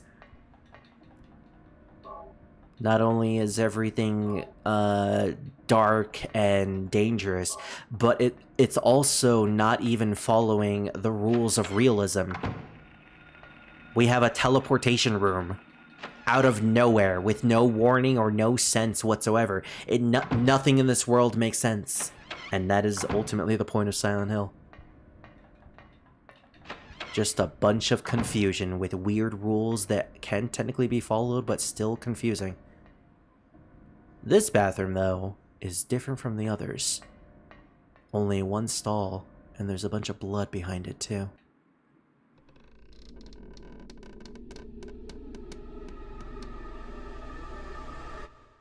Just a body. Harry has nothing to say about it, though. What the hell is this? A hanging body. Why would somebody? I noticed there's a lot of spray cans all over the place, too. Those are spray cans, not like, Are they spray cans? Honestly, I can't tell. But if we look at the ground, Harry got a shotgun. Nice. The second weapon in the game, or second gun weapon in the game. If we look at the corner over here, written in blood, though. Leonard Rhine, the monster lurks. The monster lurks? What's that supposed to mean? You tell me, Harry. Just another thing that shows up in Silent Hill that has no explanation whatsoever and leads to a bunch of theories. I have seen a lot of people try to like get a grasp on what Leonard Rhine is supposed to be, or if he's even the body that is on the bathroom stall. Now, not every theory is great, though. I remember one... It's not even a theory, really. It's more of the movie canon. Going back to the movie, which I am both a big fan of and sometimes a huge hater of. In the movie, they took the body in the bathroom stall and turned it into a character, a janitor, who in that movie, without, again, spoiling too much, there is a little girl character who is revealed at the end of the movie to have been raped by said janitor, and I don't know, it just feels a little wrong, honestly, and just another thing to throw at said character. Anyways, we have a telephone here, and we were talking about Resident Evil earlier.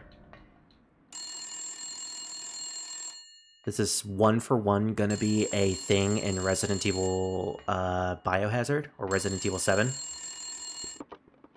Where you try to leave a room and then a phone rings, and then it's a girl picking up on the other end. Daddy? Help me. Although in this case, it's our daughter, Cheryl. Daddy? Where are you? Cheryl! Just out of nowhere. Also, where's the receiver? That was Cheryl's voice, I know it! Where is she? Cheryl! And then Harry, like, picks up the phone and shakes it. Where is she? She's gotta be in here somewhere! Barry! Where's Barry? I keep making that joke, but, funnily enough, I believe Harry's voice actor in this game is the same voice actor that Konami will use for, I think it's either Alucard or Dracula from Castlevania. I'm not very familiar with Castlevania, I just know that they're the same voice actor, which is kind of funny. You know, on his off days of being the king of the night, he also moonlights as a father and writer to a 7-year-old girl. So good for him, you know? Good that he has a family and has some hobbies. Now try explaining that to Alucard. Cheryl, honey, you have a brother, and it's also a vampire. Well, it'll be more fitting than you think. Beef jerky. That's a gray child knocking on your window. Meanwhile, the gray child is just banging on the piano in the background. Oh, man. You know what? That's more comical than just having the unnerving music in the background. Just headcanon that it's one of the monsters playing an instrument. Makes it more palpable. Ew. Ew. Ew. And it makes like creaking noises too. Okay, so we need to get to the roof. Dang it, I forgot to get to the roof. Actually, there's not much to do in this spot other than... Oh yeah, you can turn the light off for some reason. I don't believe there is a reason to do that in Silent Hill 1. In Silent Hill 2 and 3, and I believe also 4... No, wait, 4 doesn't even have a light, does it? Yeah, it doesn't have a flashlight in that game. But in 2 and 3, there is a mechanic where the monsters will be able to see you better in the light. So it's actually much more lucrative to conceal yourself in the darkness. You'll hide yourself in the shadows. You'll become one with the darkness. You'll become Norded, just like Xehanort. And then you can take your revenge on King Mickey. So much of these dead bodies all over the place. And another seal of Metatron up there. Seal of Femboytron. There's a drainage valve, nothing unusual here. But if we look over here to the corner... there's a hole here. It's gone now. No, wait, it's still here. We gotta use something to plug up that hole. So why don't we use this rubber bouncy ball, and Yuffie will not be able to use any joke weapon after this. If we turn on the drainage valve, nothing unusual here. There's a drainage valve, nothing unusual here. Do we not know that there's something here? Oh! What if we inspected this spot? There's a hanging key, it's just out of reach.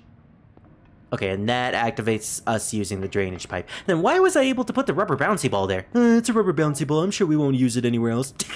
I mean, I guess that's the logic behind it. It's stupid logic!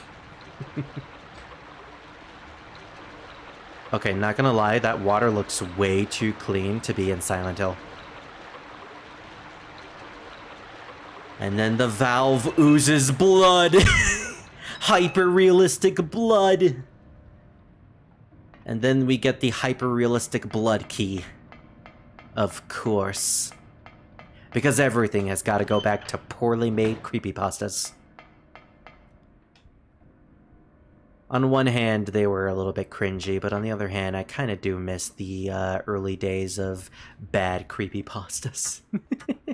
Especially Sonic.exe, which I have never personally played myself. Did we just skip this room entirely? Wow, we just skipped this hallway. Well, no chemicals, apparently. We unfortunately cannot find the Fountain of Youth, nor can we... What's the point of this place? Some rooms are locked. Okay. We're gonna have to make a round trip then. And Harry pushes himself into the wall. On one hand, I kind of feel like if I was in Silent Hill, I would try to, like, destroy the locked doors by throwing myself to the door to destroy it. But on the other hand, Silent Hill works in some sort of, like, mystical, weird way. So maybe the doors are, like, sealed shut using magic or something. So maybe it's not a good idea to throw myself to these doors. In a way, that would just be even more dangerous. Oh, gosh. Hopefully I aim. Okay, so the trick is basically to just let go of the aim button, then hold it again in order to target another enemy. I'm sure there's another way to do it, but that's my way of doing it. There's a person who is being hanged in a bondage suit. There's a Scar's girlfriend being hanged in a bondage suit. Sorry. I'm literally just grasping at the low-hanging fruit, apparently. Yeah, low-hanging fruit. That's what I say to fires balls. Like, ah! There's another cat in here. Alright, our second opportunity to save Hazel. Can we do it? Well, considering there's a lot of blood there, we're probably a little too late.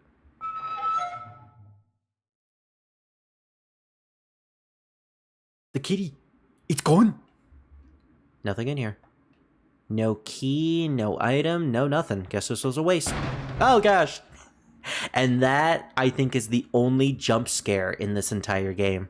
And it's not even like a big jump scare. No monster to fight, no, like, obstacle to overcome. It's just a body. A body is slumped over. My body. I can't move. I got blended. Mmm, delicious hazel. You taste like hazelnut. As I maniacally laugh for some reason. Okay, so we got the library key. That means we can probably head north and actually open that locked door. And here I was thinking we would have to circle around. Maybe I should have just actually gone through these rooms and then we would have... Planning a playthrough is not my strong suit. Also, they completely revived all the enemies in that room. On purpose, mind you. They knew what they were doing. What is a Silent Hill? A miserable pile of thick fog. But enough talk. Have this radio. Radio. The way he says that, it almost sounds like he wants to eat the radio. Radio flavor. Did I just hear a knock? Oh my gosh. Again, more of the ambience. Making me think that was actually someone knocking on my real door. What's this? The Monster Lurks. Oh, it was Leonard's book. Is the book title. Red Mist freaked me out as a kid. Oh my gosh. Same, honestly. Chapter 3, Manifestation of Delusions. Poltergeists are among these negative emotions, like fear, worry, or stress, manifested into external energy with physical effects. Nightmares have, in some cases, been shown to trigger them. However, such phenomena do not appear to happen to just anyone, although it's not clear why adolescents, especially girls, are prone to such occurrences. Somewhat of an explanation that little girls... adolescent girls are prone to some sort of spiritual power.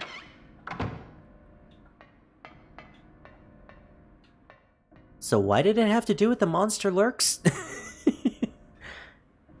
Hearing this, the hunter armed with bow and arrow said, "I will kill the lizard." But upon meeting his opponent, he held back, taunting, Who's afraid of a reptile? At this, the furious lizard hissed. I'll swallow you up in a... Oh, wait. It's a lizard, so we should do this. I'll swallow you up in a single bite. It's fucking Guillemon. Then the huge creature attacked, jaw opened wide. This was what the man wanted, calmly drawing his bow. Calmly drawing his bow. Dumbledore calmly said to Harry. He shot into the lizard's gaping maw. Effortlessly, the arrow flew, piercing the defenseless maw, and the lizard fell down dead. This is from an old fairy tale I remember reading as a kid. What a weird fairy tale. And that in itself is, I believe, a hint at what we're going to do at the end of this dungeon. I can't believe I called it a dungeon.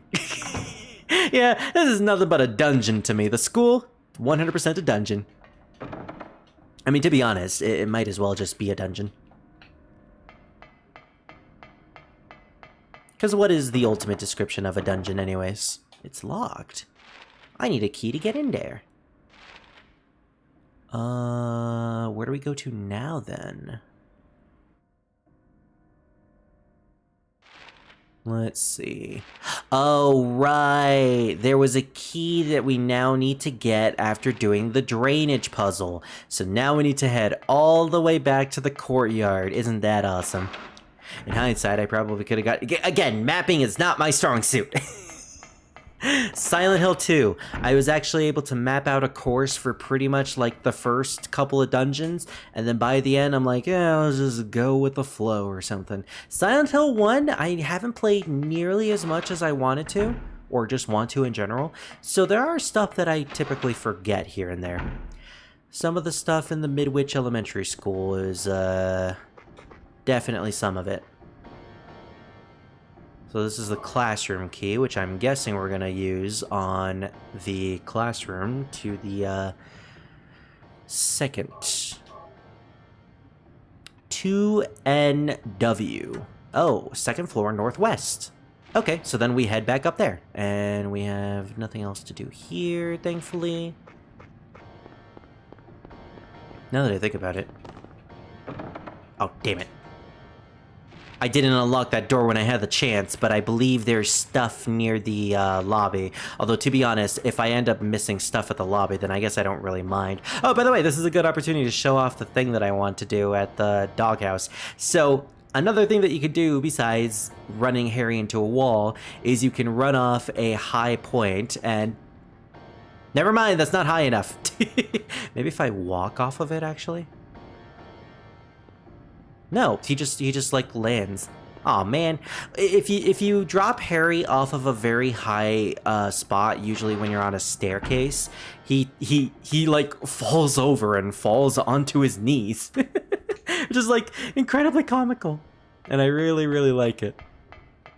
I kind of wish you could do that with James. Actually, can you do that with James? I know you can't run into walls. But I don't remember if James reacts if you have him fall off of what is it called? Oh, this camera angle is so good, actually. I love Silent Hill's camera angle. It's so bad. Harry mistook Radio Shack for Shake Shack. This red blend reminds me of the times I ate the radio. Okay, Harry. Okay. He fell over too? Awesome. Now, I'm pretty sure Heather doesn't fall in Silent Hill 3. Okay. I'm just screening blows with them at this point. Get him, get him! Oh, man! I was hoping I'd be able to kill all of them before I got hit once. Ugh. Every single time in this room. It's like I can't get through this room unscathed. Oh, they do get back up. No, stay down. Shoot the child in the back of the head. Don't take that out of context. Okay.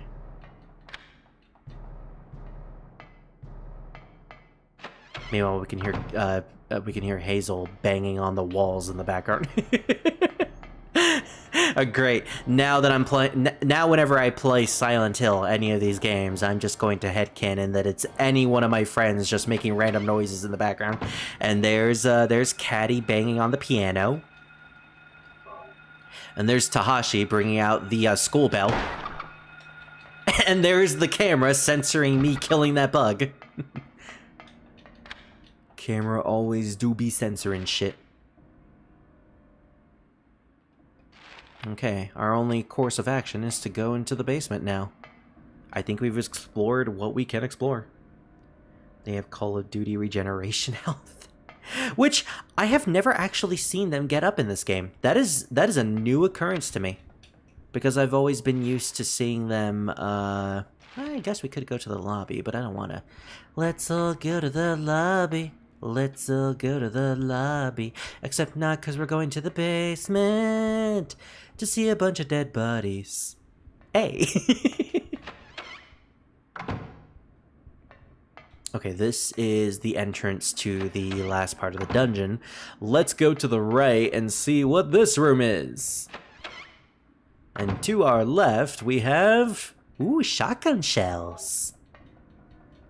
I think we haven't had any shotgun shells at all. And we get drugs! The ampule, which is like the best healing item in the game, apparently.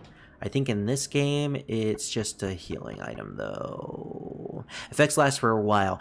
Oh, okay, so it also adds like extra defense to your character as like the other games. Is there really any point to reload? Harry doesn't reload in this game. Well, we have 149 plus 6 bullets, so...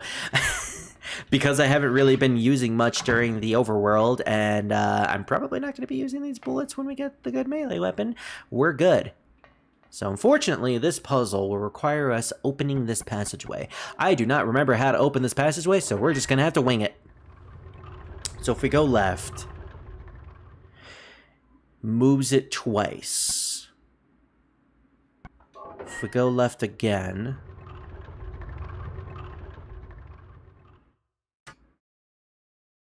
if we move this one... Can we, okay. Let's move this one left as well. Okay, so whichever side we move, we'll move the thing twice, and then the other side will move once. Oh, wait a minute. If we go right twice... I think we just did it. Yeah, there we go! That didn't take nearly as much time as it usually does. So awesome, we can head into the basement. The basement's basement of the basement. Don't even get any sort of control with it. I am making music. Burr, burr, burr, burr, burr.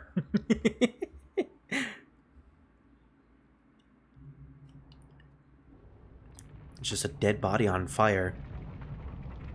Now, if you were playing this on a there's a weird, like, orb at the bottom as well. I never noticed that.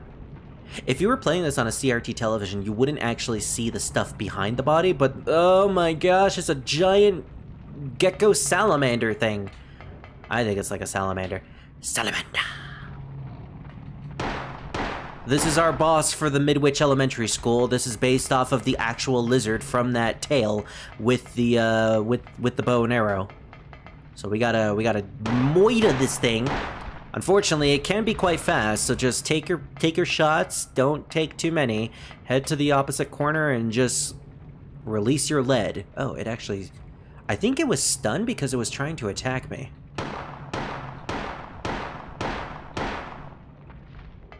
We gotta deal enough damage for it to become overwhelmed to the point where it opens its maw at us. Because the ultimate trick is to follow the story. Oh, you can hear it, like, running faster now. And the thing is, we're in the middle of this, like, body carousel, so... Oh, gosh.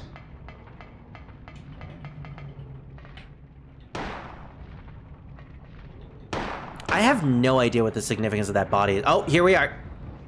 So now we gotta open our shotgun. And the music is getting intense. It's like a split face. So we gotta goad it, and then shoot right into its maw. Usually it's a one-shot, but sometimes it ends up not working for some reason. It's not opening.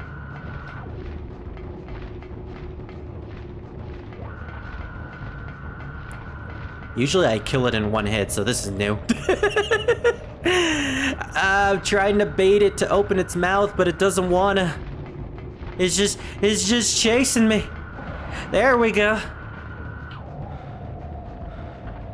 Come on, Harry. You can do it. You can do it. Shoot it to its maw. Yeah. Yeah. Suck that, lizard. Suck that, lizard. Woo. And then Harry jumps for joy. Woo. I hear the voices again, Spirit. Looks like I'm in Silent Hill again, Spirit. Oh boy, time to murder Druid again. It's a girl! Cheryl, have you seen Cheryl? And then she disappears. Was it something that I said? What was that? And suddenly we're back in the real basement. What the hell was that?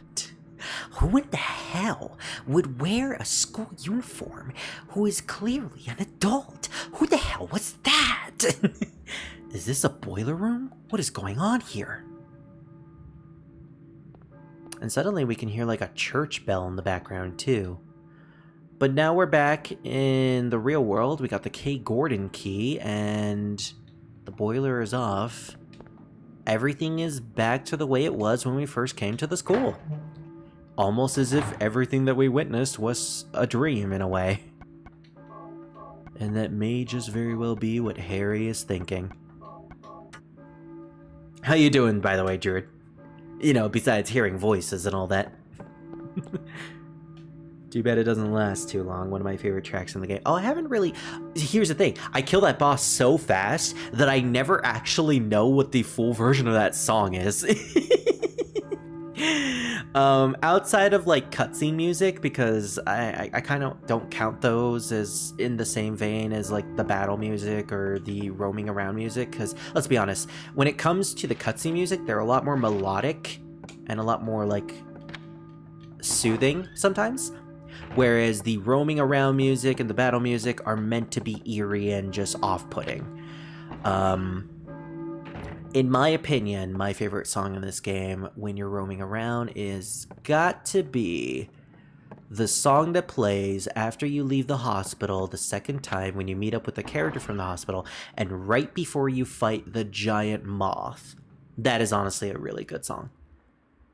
Kind of also sounds like it's leading up to the Terminator theme in my opinion. Maybe that's why I really like it. All right, so we heard some church bells ringing, so our next...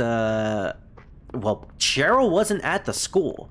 There was nothing at the school outside of a bunch of monsters and a lizard and Leonard. So what we do now is, I guess, follow our next lead, which apparently is the church bell that is ringing. But who rang it? That's what we gotta figure out. Maybe it's somebody. It's another monster. It's either another monster, probably the Gray Child, just like ringing it, or it's Druid. Druid is the one who's ringing the church bell. He found religion, but unfortunately, it's the religion of Samael. Because of course he would follow Samael. Samael, it's Samael. A cosplayer. It's just a Harry cosplayer dressing up exactly like Harry. It's me. Then again, I am basically cosplaying as Pyramid Head right now. Let's all be honest, I'm not actually Pyramid Head. Otherwise, for the entirety of this stream, I would have sounded like...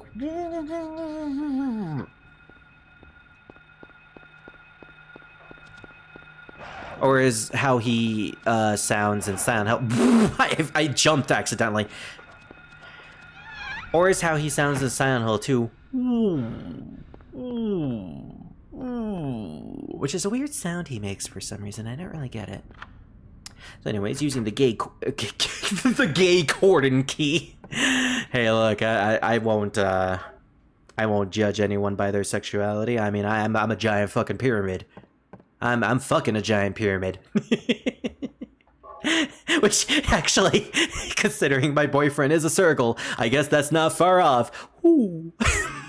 Sorry, got distracted by the owl. The gay Gordon key. We got the K Gordon key, which, if I remember correctly, I think we find a note either later on in the game, near the end portion, or we missed it in the school, but it mentions that Kay Gordon was a teacher at the school who was worried about a certain student. That's all I will say on the matter for now. This was apparently their school, their home, and we used it as a way to get through the town because there was no way to get to this spot, which is where we will be able to get to the Balkan Church. No, I'm pretty sure there's a lot of items here and there, and like in the corners of. Oh, speaking of corners, I was literally about to say I'm just gonna skip most of the corners and just go to our destination because I don't really need items. Well, I found one. I might as well take it. No, I'm not gonna take that because I am different. Actually, if I want to be anal, I'll be like my friend Revan and just shoot bullets at nothing and just agitate people who have legitimately played this game before. Wow, despite saying that I wasn't going to go for items, I have found a significant portion of items here and there. I think we need to head north down this alleyway. Fortunately, there are going to be a couple of dogs here and there, I'm sure. Or a pterodactyl. Again, I'm not even looking for these things.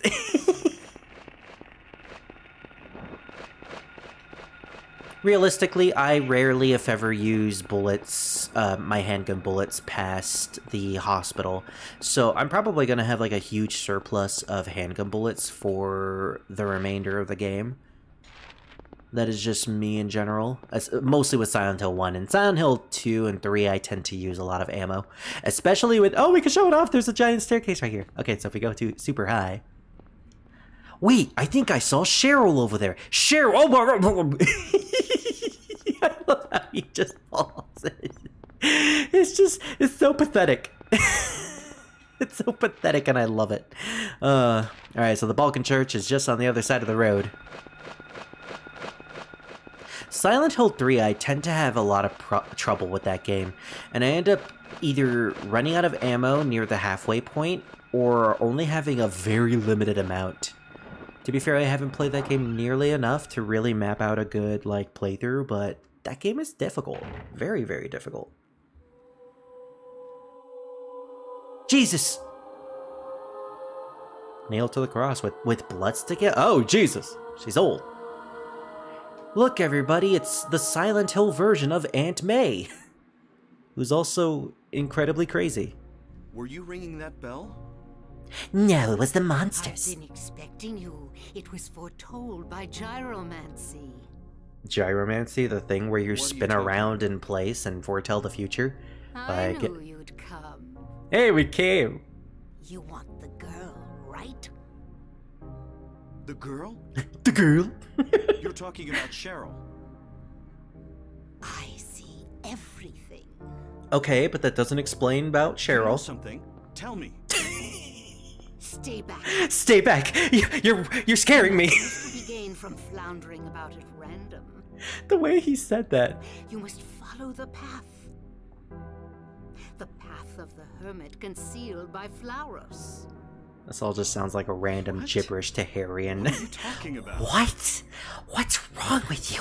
Here, the Flauros, a cage of peace. And then she pulls out a giant buff lion man from her Through pocket. The walls of darkness, and counteract the wrath of the underworld. It's also super effective against Ganondorf. Will help you. Make haste to the hospital before it's too late. Wait, don't go yet. Wait, don't go yet, as I stand here watching you leave slowly. Also, I like how she was making footstep sounds as if she was wearing shoes, but she is completely barefoot. So, multiple things.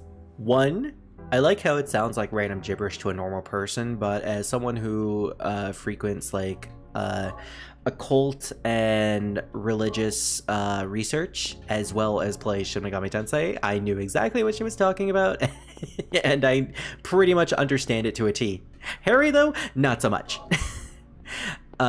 Second off, I love the way he just sounds so demanding to Dahlia. It's as if like the voice actor just didn't know the type of tone he was doing with Harry here. It's like, you're mad about this woman who just mentioned your daughter, or maybe you're miffed or something, I don't know. And his main like tone is just, you know something, tell me right now, tell me or I'm gonna use this gun that I have.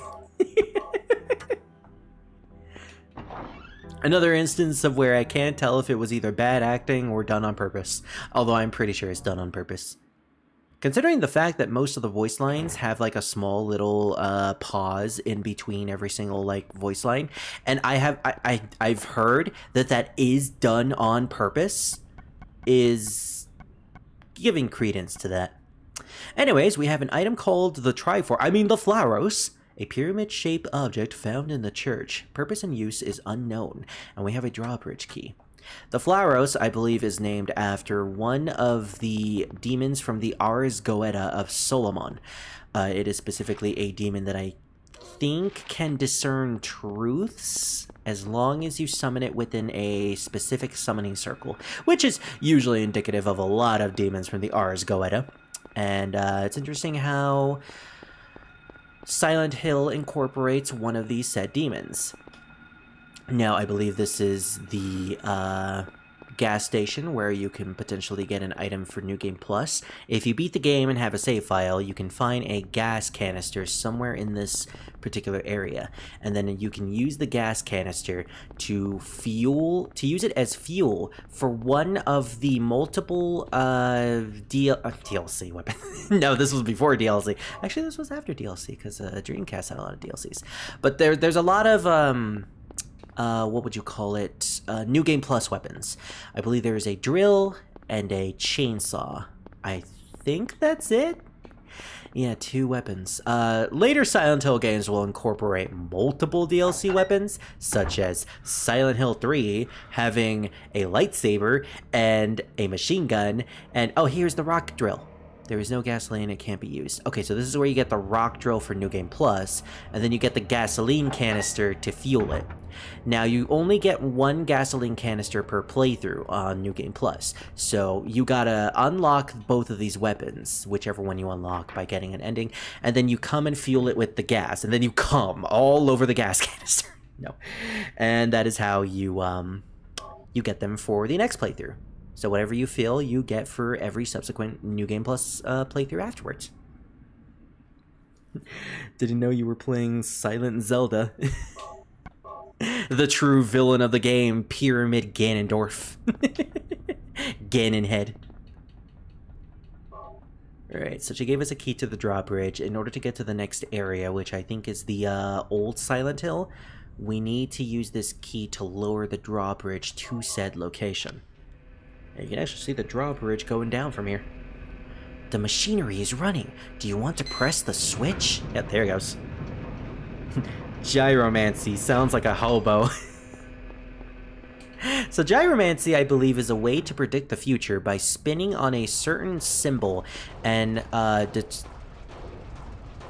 ladies and gentlemen, that is Druid on his very, very old and rusty train coming this way to save us from Silent Hill. Godspeed, Druid. And then Harry fades into the fog. So you spin around in a circle, and then you discern the future by how you fall on the circle, because obviously you get dizzy after spinning for so long. But like, gyromancy is so funny to me as a concept, because you just make yourself dizzy. Also, we can canonically say that Dahlia speeds. Oh, by the way, her name's Dahlia. I don't think we got that name yet, but I'm saying it right now. Do you understand what I said? Oh, let's see, Druid. Okay. I see that you wrote backwards, so what do you mean what do you mean worshipping Samael? I worship Inanna and Dadga. I mean Dagda. You misspelled the backwards Dagda. Now it's Agda. Wait, is it Dadga? Yeah, it's Dadga. I'm a gothic druid after all. Frowny face, and I guess reverse means smiling face. Oh, really, druid? I see. I mean CI. I mean Isai. Pretty soon we're gonna make some incantations Zatanna style. Alright, so now we are in the central Silent Hill, not Old Silent Hill. The Old Silent Hill was the one we were at previously. This is the one with the, this is the part with the hospital, the post office, and the police department, as well as the Silent Hill Town Center. Our main, place is to go to the hospital, but we get some good resources if we head to the police station, which I think is the only place that is open that is a building. And our next enemy is a giant monkey that is really, really creepy. The door is jammed. If they catch you, they drop you to the floor. And there are multiples, and that's the open door, so we need to get to that open door, but the monkey is chasing after me. The monkeys are chasing! The monkeys are fighting back!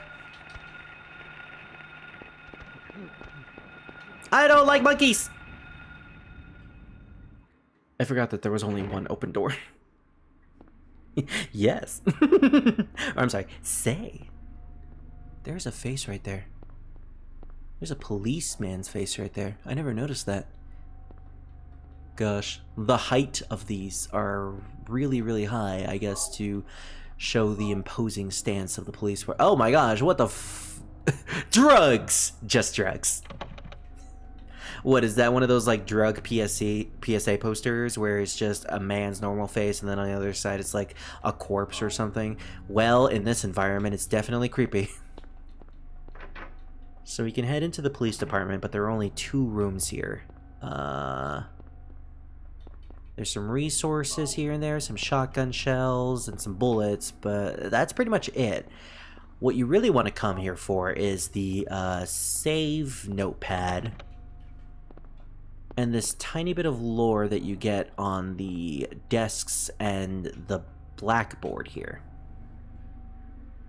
There's something on it. Product only available in selected areas of Silent Hill. Raw material is white Claudia, a plant peculiar to the region. Manufactured here? Dealer equals manufacture? Sounds to me like there's a drug trafficking trade in Silent Hill, and this item, or this material known as white Claudia, is used as some sort of ingredients for it. There's a memo on the desk. Coroner seals called.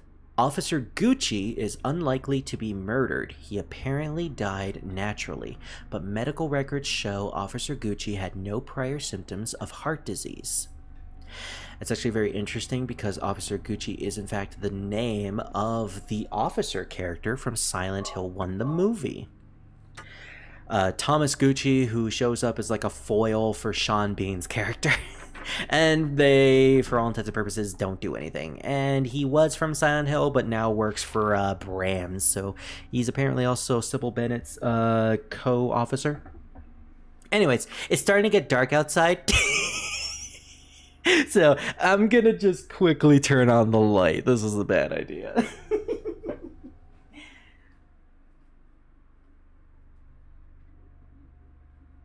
Look, I love playing Silent Hill in the dark as much as the next person, but usually when I play it in the dark, I am with other people. Either through voice calls or playing it with family nearby, so I'm like, I'm good. This game is unnerving, and I don't want to be even more unnerved.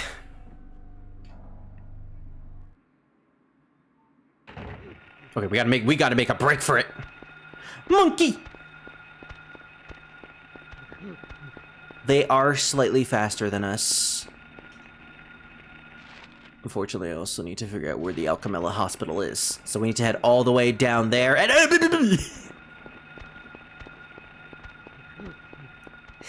The monkey's just skipping towards me now that I'm looking at it.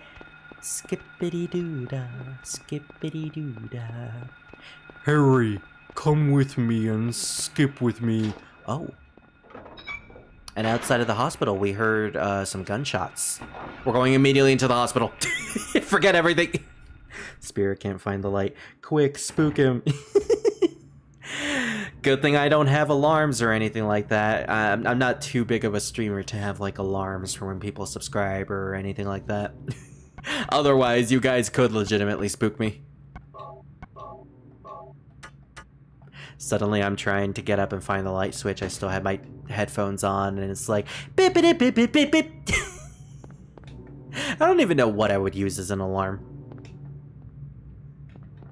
Maybe a voice line from one of my favorite characters or something. Either Persona 2 or Digimon. You know what? I'll use the Digimon evolution like guitar sound effect.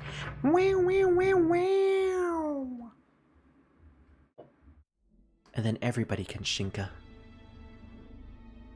So we heard a couple of gunshots from outside, including in the lobby. And they all came from this guy. Finally, another human. Oh, so that's what the beaks look like up close. Finally, another human being. And then Harry makes out with him. Hold it. Stop. Don't shoot. Either Harry is the most resilient man I'm not alive, here to fight.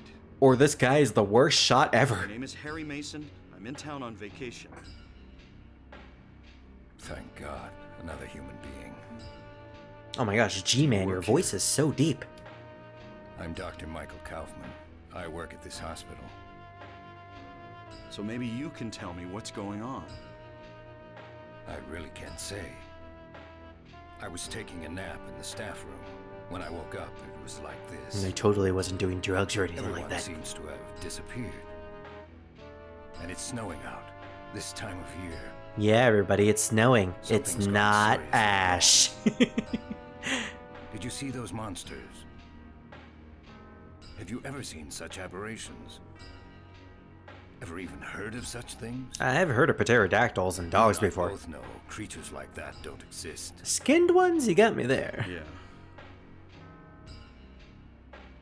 Have you seen a little girl anywhere? Oh my gosh, Harry. I know you're trying to find her, but every single time you meet a new person. She's only 7. Short, black hair. She's missing. I'm sorry. But with all those monsters around, I highly doubt that she's...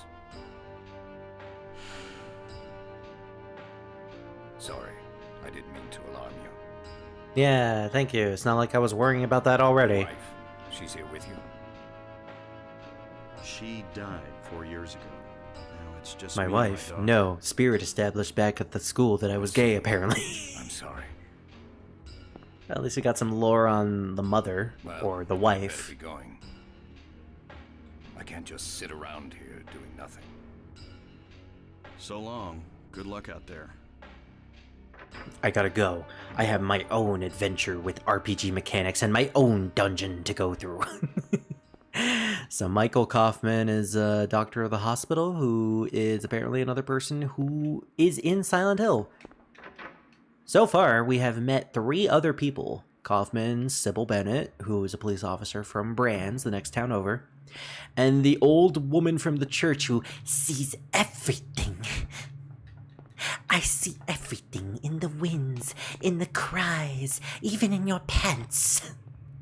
You're bigger than I thought, Harry. Okay. Okay, Dahlia. You know, in an alternate universe, that would definitely work on me. Wink.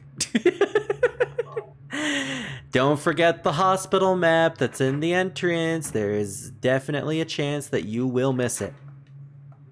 And let me just say, getting through the hospital dungeon without a map is absolute torture. Wait, that one's jammed? It's jammed with jelly. Oh, there's another door in there.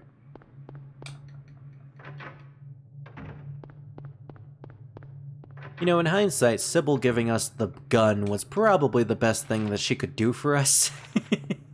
We definitely need this thing with us.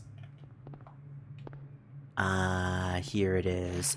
Now, I believe this newspaper has been censored in some regions. It's either been censored or it's been altered for weird reasons. I think because there was a glitch that accidentally removed a portion of this newspaper. It's either this one that I'm thinking of or the one that you get at the end of the game. But let's read it. There's a newspaper. This article's been clipped out. Oh, okay, yeah. I believe there is a part of the article that we get later on, but then there's another part that's been clipped out that we can't find in this version of the game.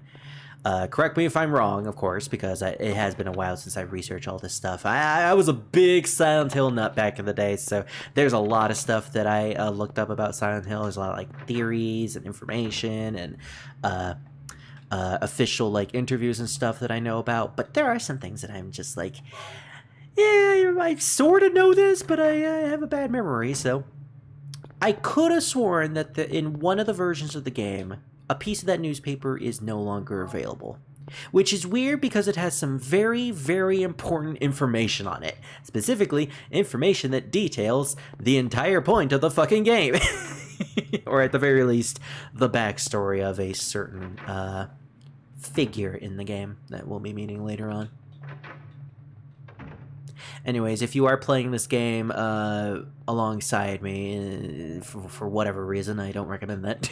I'm making way too many jokes for this to be a serious playthrough. You want to explore these rooms in the hospital. Specifically, you want to get this plastic bottle.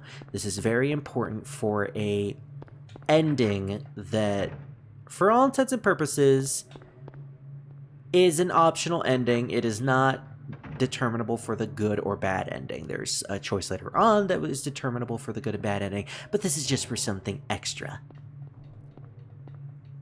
The shelves are all messed up. Who did this? This is like the only room that is like completely destroyed. And something on the floor. A glass vial lies shattered. It's not just broken, it looks smashed on purpose. A glass vial with some liquid on it. And there's seemingly a bit of liquid left, so a strange liquid in a horror game with a bottle that was right next to said room. I played enough horror games to know a puzzle when I see one. The remaining liquid emptied into the plastic bottle. Now what do we have here? We got some mysterious liquid, unknown liquid. Red liquid found in a broken vial in the hospital director's room. And this is an item that you need for a certain boss fight later on in the game. Books are scattered around the desk and nothing important. So someone purposefully came to the director's office, shattered things that were in their desks, seemingly a vial of some sort. And now we have said vial. Oh my gosh. Okay, that music is terrifying, but what I was laughing at was Harry making a Mew face right there. Hold on, can we actually replicate it? Oh, wait, it turns me around every time. I'm like, so, Harry, skip around the stairs, skippity-doo-dah, skippity-doo-dah. Apparently he's doing what the monkey wanted to do. And he's about to fall the stair. Da-da-da-da-da. The fucking freeze frame there of him like jumping down the stair. Anyways, what I wanted to see was, look at Harry's face when we run down. He's making a fucking Mew face. It's so fucking ridiculous. Thankfully, they're just bugs. I didn't actually see the bug there. Oh, fuck. No. Damn it. I've been using way too many healing items for these things. How much do I need now? Okay, we definitely... Well, I have 21. Yeah, something tells me I'm not gonna be worried about healing items for the rest of the game, if you know what I mean. Ugh. We've been doing good though. Stream is healthy. I'm just checking to see if we have any problems with the stream loading. For like the entire week, I've been having like weird cutouts during live streams, and I don't know why. Oh, I didn't read that. I skipped through it too fast. The in-house generator powers elevators, ICUs, and operating rooms only. You'd think they would have this on permanently. Do you want to press the switch?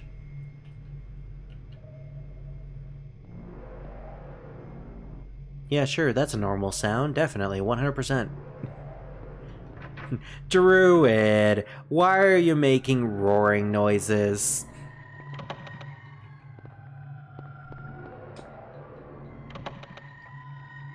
So the only point was to activate the generator, which in turn also activates the elevator, so now we can head to the other floors. Alright, well first off, let's head back to the first floor, because I believe there is something that we can do in the first floor that is kind of funny, really. If we inspect the cold drinks. There's a vending machine. There's a vending machine, it doesn't work. Okay, it's... Later on, we can inspect the vending machines, and we can get something pretty funny from there.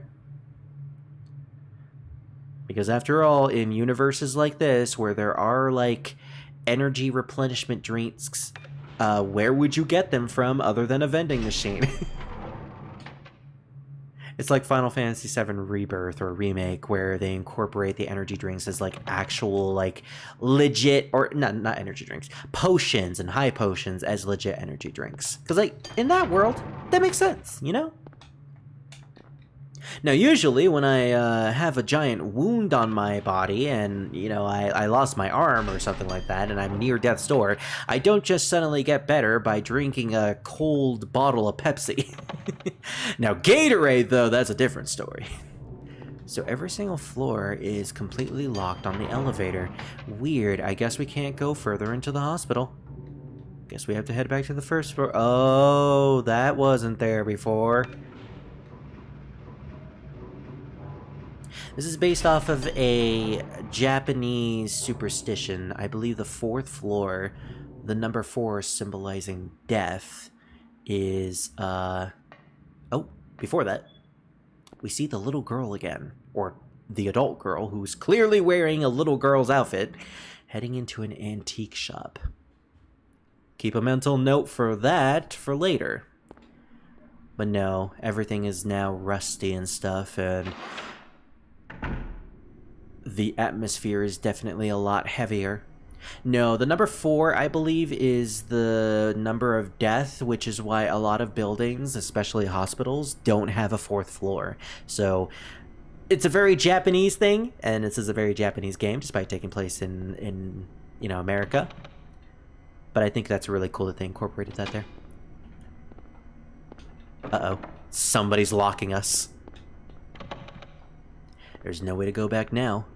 Especially not back to the seemingly antique store that was on the map in Central Silent Hill.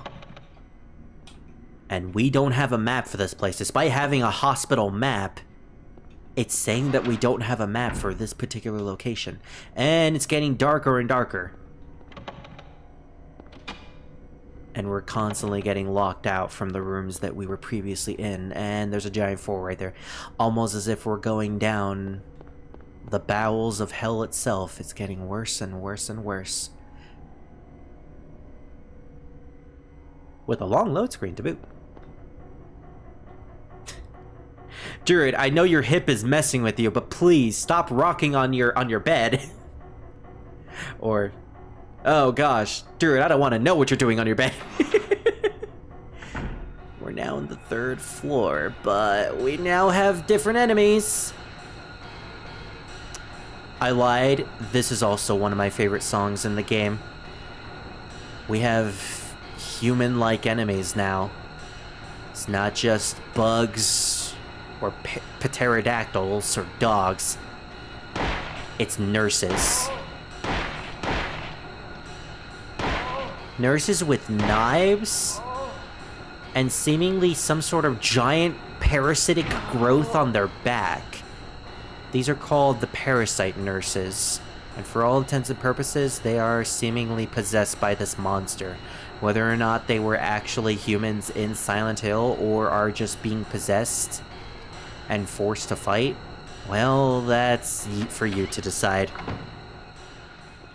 Now, unfortunately, they're going to be in these rooms a lot, so we got to be careful when it comes to roaming in these rooms.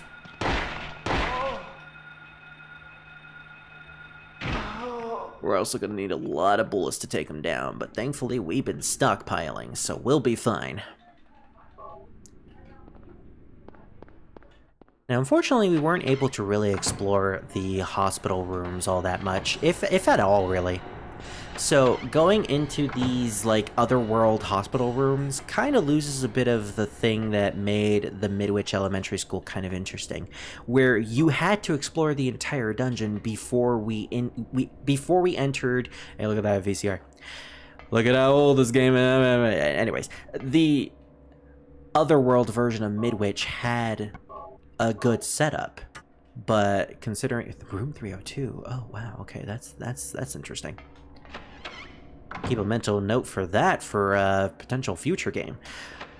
But no, considering we never went into any of these rooms beforehand, we're going into new territory, and for all intents and purposes, it loses like the same unearthly mystique of having to go through similar rooms and seeing how twisted things become.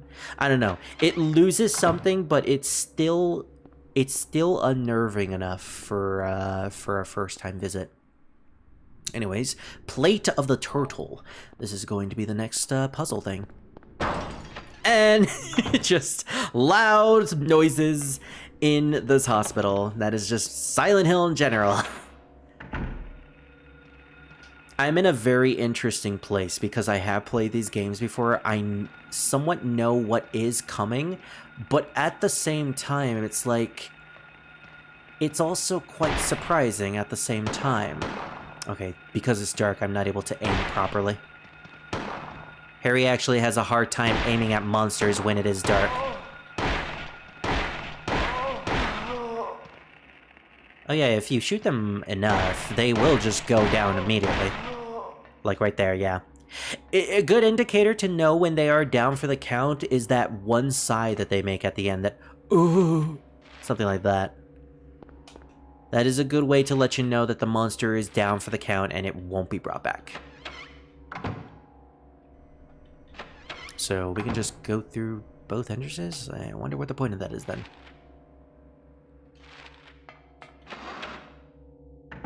So at this point, we're basically just making our way down the hospital, going from floor to floor.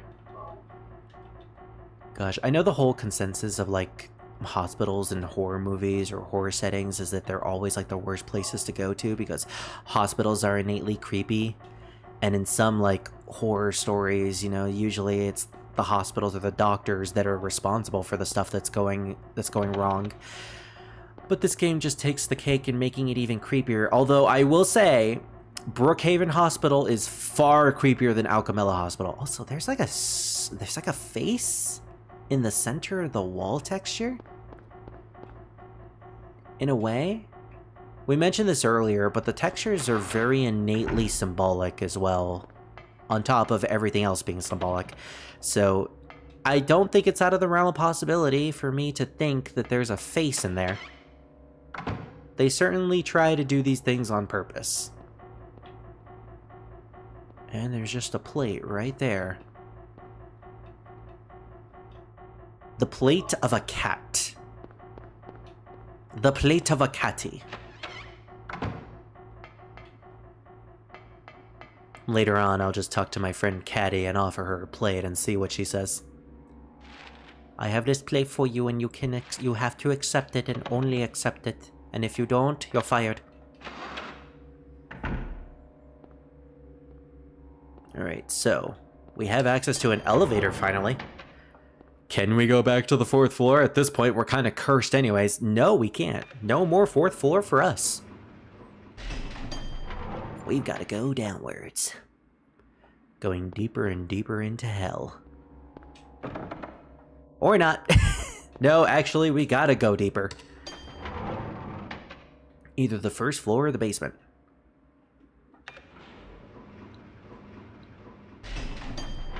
At least we'll be able to get the energy drinks from here. As long as nothing loads here. Oh great, something loaded here. Oh, right. It isn't just nurses. It's also doctors.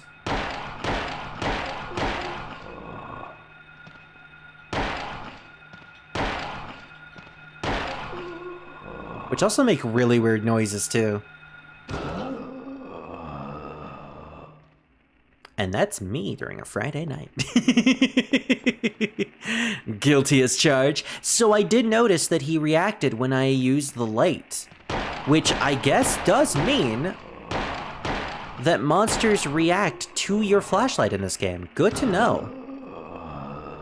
I was kind of confused. No, actually, that's more like Druid in the morning. There's nothing sexual there. It's just Druid in the morning. Does this look like a door to anybody? This vending machine looks like a door. Oh, but in the door is a health drink. And another health drink. And another health drink. And another one. Another one. Another one. In retrospective, it makes sense considering, again, like I stated, getting a health drink from a vending machine in this world, those health drinks would be like energy drinks in some form or fashion. Now, this is the place where we found the vial, but in this world, we got the plate of the queen. All hail the queen, baby, and all hail whatever made that noise. As long as you don't hurt me, baby.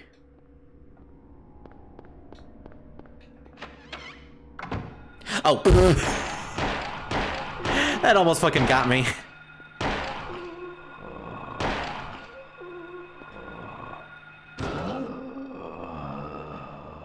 Way to scare me, doctor. Doctor, doctor, I need help with my love. Okay. So there's a doctor in here. But I kind of want to get through this room without triggering him. What are those? Those are just boxes. They're boxes! There's a health drink.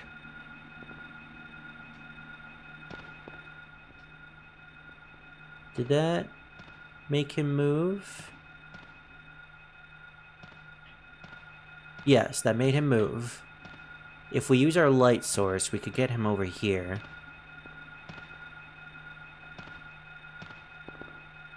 Fucking skippity-doo-dah, Harry.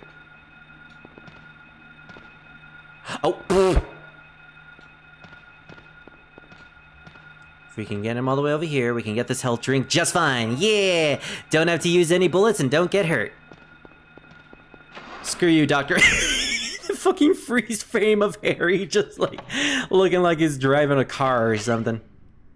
Deja vu, I just been in this place before. Well, actually, I have been in this place before. These are some of the few rooms that we were in previously in the hospital.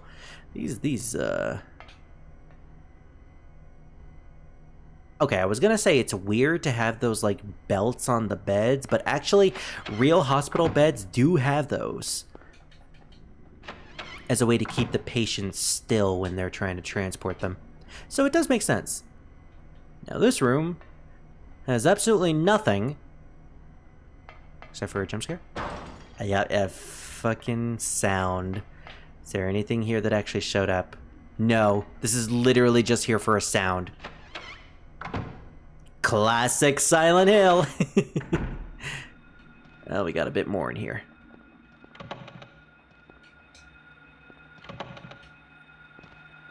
Thankfully, we can wait until he comes out of the shadows. Fortunately, Harry is a bad shot in the dark, which, you know what, fair. I do like the mechanic of Harry not being able to shoot things in the dark. That's really cool. Because, like, realistically, you would have bad aim if you can't really see what you're shooting at. Okay, so we can go upward here, but there was another room that I want to enter. To see if there's anything... And apparently there is something in here.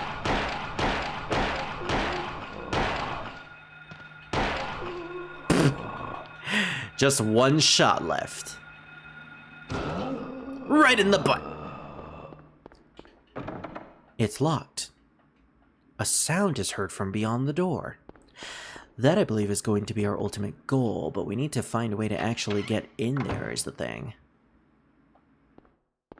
Well, we have a staircase that we can go up, and we also have the basement that we haven't gotten to yet. Actually, we should probably go to the basement. There is something that I want to collect down there, and looking at our bullets...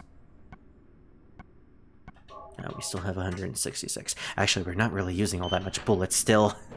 We'll still have a surplus by the time we get to the end of the game. Aw, we can't see the hairy Mew face.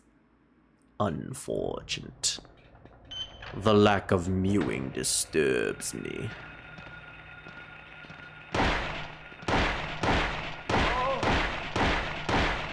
Just fucking unload on her. It's like, don't even give a damn. Alright, I want to enter one of these rooms because in here, in the generator room, with like the growling generator, we find probably the best melee weapon in the entire game, a hammer that we surprisingly don't use the blunt part for. We use the spike. Emergency hammer, highly damaging but hard to use. Not necessarily that hard, that just means that it's very slow. Just to quickly aim. 1, 1, 2 combo, and if you hold it down, it's a large swing. You just gotta get the timing right, and to be honest, in this game, the timing is pretty easy. Also, one thing I really like about using the melee weapon is you get to make Harry do this. Whee! Look, everybody, we're performing gyromancy. Now I'll be able to find Cheryl. All I need to do is predict the future. Let's turn off the generator, because I think that's something we need to do. Or not. I guess we don't need to turn it off. Alright, let's test this out. This weapon says it's very damaging, so... 1 slap. 2 slap, and she's already down. I think 3 slaps we wouldn't even need to kick. Whee! I love the fucking leap. I remember one of the Let's Plays I watched of this game was by Wooly from, used to be a part of Best Friend Games. He really wanted to make the leap work, and so he used it a lot. Now, unfortunately, in this type of room, we kind of just need to use the gun, because there's too much enemies. Oh, we were too close to her. Wow, we're just way too close with these guys. I would use the shotgun, but I don't want to.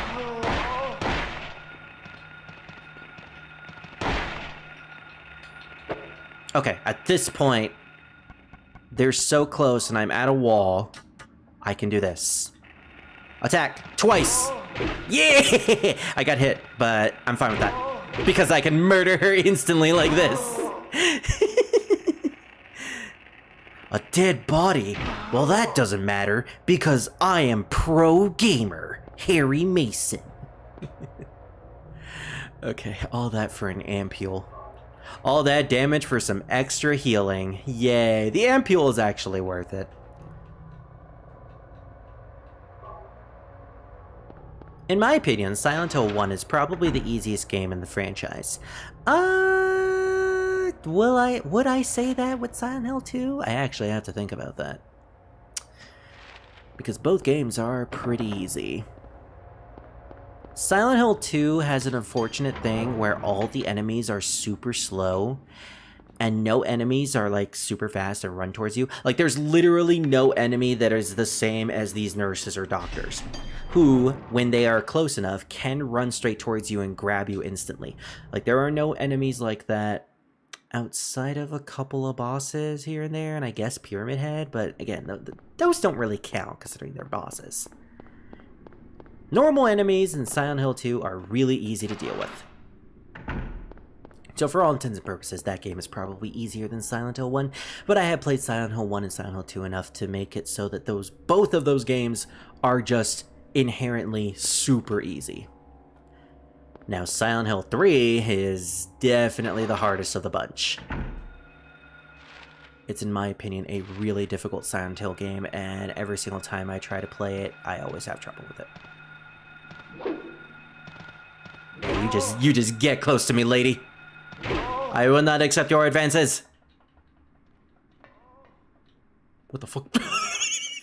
Did you all heard that, right? It was like a moan from another nurse in the distance. That for some reason sounded like she got hit. Oh man, it's Kaufman. Kaufman is going on his other grand adventure while we're doing all of this. Killing all the nurses. Funnily enough, she only took one hit, apparently. It's the slap. Return the slap. At a bargain price. Oh yeah, this room. This room is really creepy. There is some unknown, unforeseen tentacles on the ground, and they are seemingly attracted to the blood. Now we need to get whatever is we need to get the plate, but unfortunately, no matter how much we try to murder this thing, it just won't go down. It's almost like it's invincible. And Harry is freaking out. He's freaking out, man. He's freaking out. Tentacles. I've written and read enough hentai to know where this is going. I remember my recent graphic novel had a bunch of tentacle hentai. Okay, Harry, you're definitely not sharing that to Cheryl.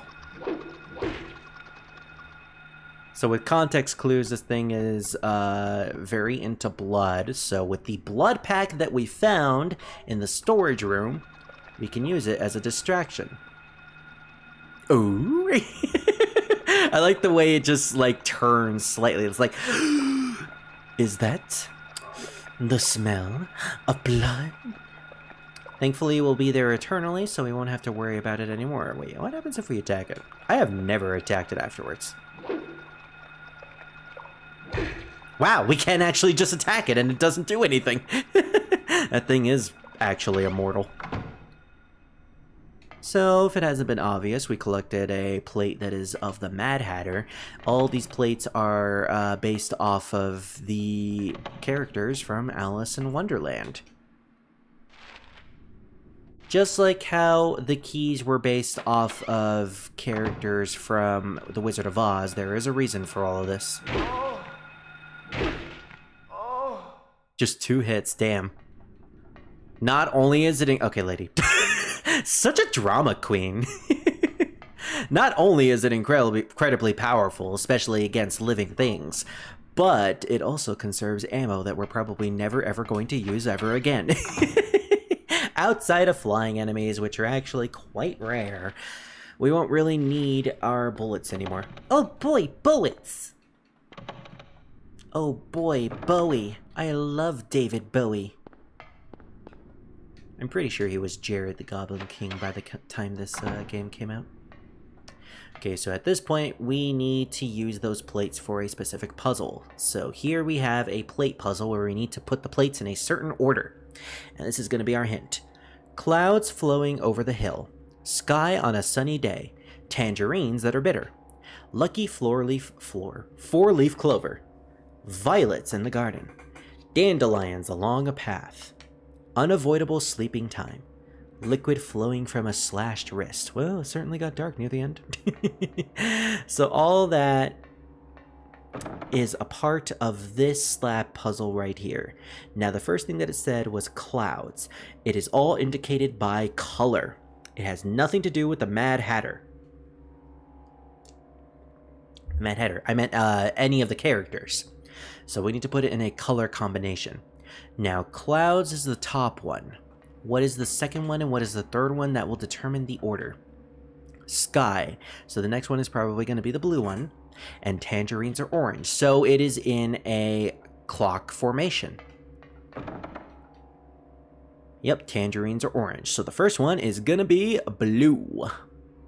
Definitely way easier than the puzzle in Midwich. Now, funnily enough, I have not read the original Alice in Wonderland. So I have never actually seen the turtle. Apparently, it's only a book thing, and not in any of the like Disney movies or the live-action movies. So tangerines. After that is the four-leaf clover, violets, and then dandelions. What are the color of dandelions? Well, we know the last one is going to be red, so green is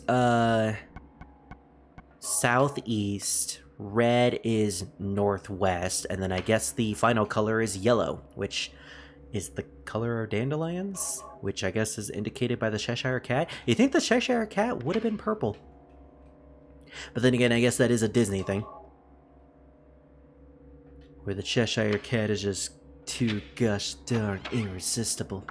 What is with cats these days and being gosh darn irresistible? I say that knowing that a certain cat is probably watching. And ironically, not of the Hazel variety. A different cat. The most OP melee weapon. I know, right? No matter what, I am just constantly pro hammer. Even when we get other melee weapons later on in the game, I never switch to them. Because this thing is just so damaging. Doesn't matter if it's slow. It kills. I haven't gotten hit at all after getting this thing, outside of like 2 enemies showing up at the same time. And Druid is still rocking in his bed. Druid, please. There are children here.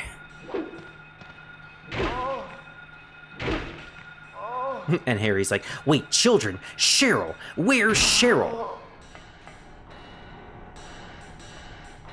There's like a key hooked up to an IV right here. The basement storeroom key. Well, at least we now know we can open that thing. Sounds like my emo writing in high school. More like my emo writing in elementary school. I'm sorry, middle school.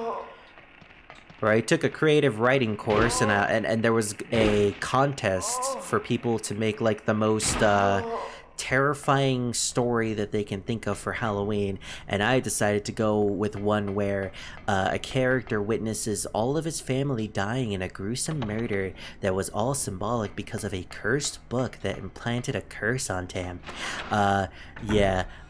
Without explaining too much of the story, I ended up in therapy after that. Thankfully, it was just the school counselor, and I explained to them, like, I like horror. I read a lot of stories, okay? You can look at my library checkout list. There's a disinfecting alcohol. Oh, I know it was ringing, but I didn't think the nurse would be literally right there. And yet, she was still... Okay, drama queen. She was too slow to actually hit me. To be fair, I was incredibly emo during my middle school days. Emo and aloof. To the point where someone literally came up to me and asked if I was emo. I guess I really did give off that good impression.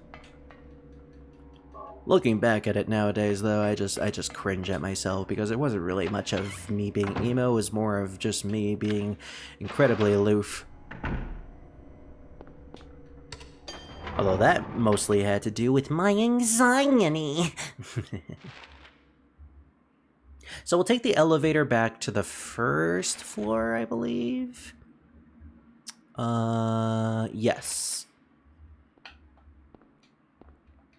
Here we can go and use that basement storeroom key to get down there. Because I believe we can't go to the basement, sadly. That's not for drinking, Harry. the alcohol. But it says alcohol on it. That means it's for drinking. And I definitely need a drink now that Cheryl is gone. Don't worry, because Cheryl's gone, I won't be throwing this bottle at her like usual. Oh my gosh, Harry. Why are we turning him into a drunk? Harry, for all intents and purposes, is actually like a really good dad and a really good person. Like, it's implied that he's a single father because his wife died, like, a long time ago. So he's been raising Cheryl all on his own. And Cheryl, for all intents and purposes, as we saw in both the intro and as we get the impressions of throughout the game and the series, he loves her, and he treats her right. And honestly, I think Harry is like the biggest example, or the most important example, of a father in fiction who is like a genuinely good father and a genuinely good role model. Because yeah, Harry is like a really good person. Anyways, we saw a couple of scrapes at the ground, so we can push this shelf away. And what do we have here? A secret passage! My H.C. Bailey senses are tingling. Looks like a hallway under the grate. Can't move it since with the vines have grown around it. Well, luckily for this, we have a couple of items that we can use. First things first, if we try to use the lighter, it's too dry to burn the stuff, so we'll have to use the disinfectant alcohol to use as a conductor for the flames. And suddenly, we're in 60 frames per second. I don't know why sometimes it goes to 60 frames per second. Maybe it's because it's only loading that part of the scene or something. But yeah, I noticed that. Oh my gosh, the flames! Must we be tortured with these infernal flames? I'm pretty sure Harry read Romance of the Three Kingdoms. He knows exactly what Cao Cao was feeling. Anyways, this is not, obviously, this is not on the map of the actual hospital. We are in a secret basement of some sort. So, seemingly, the nurses in the blue outfits have less health than the nurses in the, in unison! In unison spazzing. They have less health than the nurses with the green outfit. Also, nice touch of having the nurses have a, pale void underneath their dress. Honestly, better than actually rendering it, because that would be a little creepy. Then again, creepy Silent Hill, that's kind of natural for this series. Anyways, I don't think this is really an exaggeration by the town slash the overworld, the other world. This is actually what the basement is supposed to look like for the most part. Okay, this is a moment where it's getting increasingly difficult to deal with this. Okay, let me just get my healing items real quick. Or not, because they're not actually hurting me. The thing is, they're grabbing me, not slashing me. Well, that one did. Whoa, you took like 3 hits, lady. Okay, that one was a tanky nurse. Oh no, I had to use one of my 26 healing items. I'm not gonna finish the game at this rate, everyone. I lied. You barely need like half of that amount to get to the end of the game with the way I'm playing at this point. Ooh, a VCR, which I think is an optional thing that you can miss at this point in the game. A bloody VCR, or a bloody VHS tape, actually. That was stupid of me to say, considering I grew up on VCR. Oh my gosh, that actually fucking got me. Okay, I'm getting out of here. This is one of those games where I kind of wish I had a webcam, like I've been wanting to get, but at the same time, I'm like, I'm good with my PNG model. And I'm not really a fan of showing off my real face. I'm not quite as dashing as my Wolf OC actually is. A room. Looks like someone's been here. How can you tell? Literally every room is the exact same. The smell of radio in the air. Someone has eaten a radio in this room. Alessa. That must be the girl that we saw at the school and in that weird vision. Now, an interesting thing to know is that obviously Alessa in this picture is far younger than the Alessa that we met at the school, because that one was literally just an adult woman wearing a schoolgirl uniform, which is all kinds of creepy. Alessa. the examination room key we have found here, so we can actually go back to the first floor and deal with that. Can I just say that this picture is innately creepy for multiple reasons? It kind of looks like there's something weird in the background that's like hovering over her. It also looks like she's just incredibly sad and didn't want to take it. And there's drugs all over the place too. But also, as something that we find out later, it's really, really sad that they kept this picture here of all places. Don't mind me making music. Yeah, making music by throwing a glass at the floor. Oh, you and me both.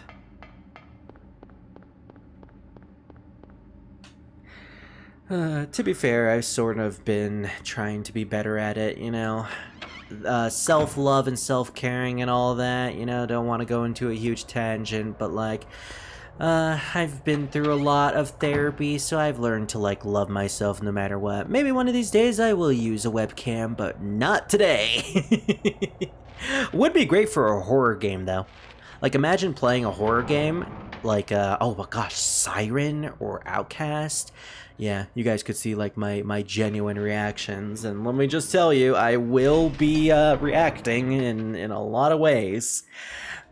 More of me just like cuddling my Stitch plushie, which I have right here next to me. Not gonna lie, I did it mostly for the theatrics because, you know, I thought it was cute that I was doing it during a voice call. But while I was playing Silent Hill 2 for New Year's, I was just like, I had my my skeleton and Stitch plushie next to me, just being like, I have you guys right here to protect me. That was mostly just for the people that were in the voice call with me. Ooh. Another person. Another one. Hello, nurse. Oh, okay. Apparently you want to say hello to me, too. That smile, that crooked smile, kind of gives off a really creepy look. Finally, someone else who's okay. Finally. Who are you? My name's Lisa Garland. What's yours? Harry Mason. Garland is the flower. Harry, tell me what's happening here. Where is everybody? That's a question that you and me both have, I lady. must have gotten knocked out. When I came to, everyone was gone. It's awful. So you don't know anything either. Great. I like how Harry just sounds Just so don't get done it. at this point. It's like this is all some kind of bad dream. Yeah, a living nightmare. And then the entire audience just Let laughs. me ask you, have you seen a little girl around here? Hopefully not Short around black here, hair, considering 7 this years place is old. rusty. A 7-year-old girl. What, she's your daughter? Gosh, I'm glad Harry. Yes. I'm glad Harry says yes. Otherwise, that would be really A creepy. 7-year-old girl. I can't say that I have. I was unconscious all this time. I've never seen a girl in my entire life. Heck, I've never been 7 my entire That's life. all right. I've been here in this room this whole Do you know time. anything about all that weird stuff in the basement? No? Why? Is there something down there? Well, there's a weird room that's covered in don't know? vines or something. Don't you work here? We're under strict orders never to enter the basement storeroom. That's concerning. So I really don't know. What did you say was down there? Well, it's... Damn. My head. And then the sirens are blaring What's wrong? again in the background. Harry? Harry, let me help you. Harry, let me help you. Harry? I'll cast Cure on you. Don't worry, I know Diorama. Was I dreaming? And we're back in the normal hospital. You were too late for that healing spell. You already died before she could cast it. Yes, Dahlia Gillespie. With my bitchin' tie. Tell me everything you know. What's going on? She's dressed like a church Darkness. priestess, and yet she has like The a town is weird looking being tie. devoured by darkness. Oh boy, somebody stop Xehanort. Strength must overcome petty desire, childish sleep talk. I knew this day would come. What are you talking about? I don't understand a word of this. Oh, Harry's reactions to Dahlia. It's like with Lisa, he's like, oh, you don't know anything. With Dahlia, it's like, what are you saying, lady? This is beyond my ability. Here, have this Brussels sprout. It will explain everything. Now, You're delirious. You haven't eaten in a have you while. not seen the crest marked on the ground all over town?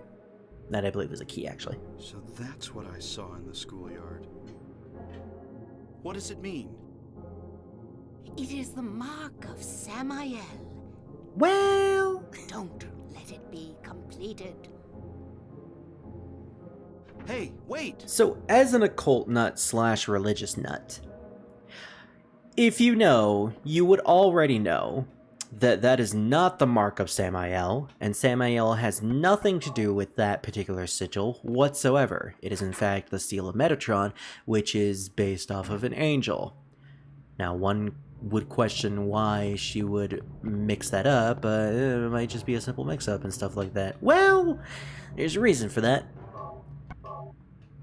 Most important thing to state, though, is that she gave us an item called the Flauros, which is based off of a demon from the Ars Goetia, and Samael, that she states that that's what the sigil in the school was, or all over the town, is based off of what I believe to be, and what I remember to be, a certain demon that has ties to Satan? Although, from what I remember, Samael is some form of an angel that has fallen from grace. Samael is one of those things that I'm not very familiar with, but is thrown around a couple of times. So take that, Dahlia. You couldn't hope to match up towards my knowledge of the occult. I just come into the hospital, Dahlia tells me it's the mark of Samael, and I just, like, adjust my glasses and be like, well, actually...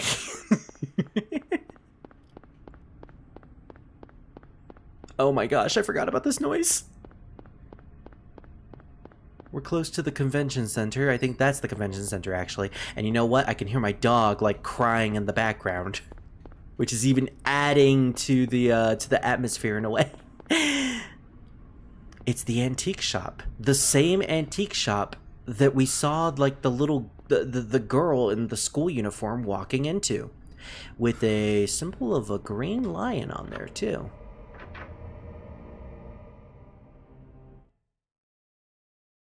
Now, what we'll find in this place? Well, we don't know. There's a clock here that we can interact with. There's a save file. There's honestly not much. Bar. Outside, there's a bar stool, actually? I never realized that said bar in the background. There is some scratches behind this shelf. Now, while we watch this cutscene, I'm gonna let my dog in, because he's not gonna stop crying.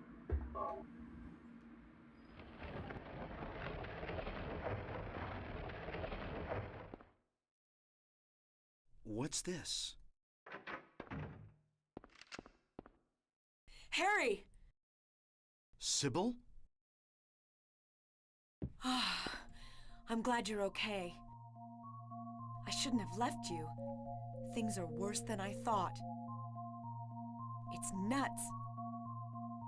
What are you doing here? I thought you left town. I saw you go in here, so I followed you. I couldn't get out. All the roads out of town are blocked. Cars have completely stopped running. The phones and radios are still out too. What about my daughter? Did you see her? I did see a girl. Was it Cheryl? I only caught a glimpse of her through the fog. I went after her, but she vanished. I don't know about your daughter, but... And you just let her go? Where was it? On Bachman Road. She was heading towards the lake. Now don't get excited. It wasn't like she ran off exactly. There was no place for her to go. The road has been obliterated. What? So then Cheryl... It was like she was walking on thin air. Hmm? What about you? Anything? Yeah, I met this bizarre woman. Her name's Dahlia Gillespie. Do you know her? Dahlia Gillespie. No. And? She said something about the town being devoured by darkness. Gibberish like that. Any idea what it means? Darkness devouring the town. Must be on drugs. They sell them to the tourists. The force still can't figure out who's behind it. None of our leads have panned out, and the investigation is stalled. What could drug trafficking have to do with all this? I really don't know. But maybe that's the darkness she was talking about. That's all I can think of.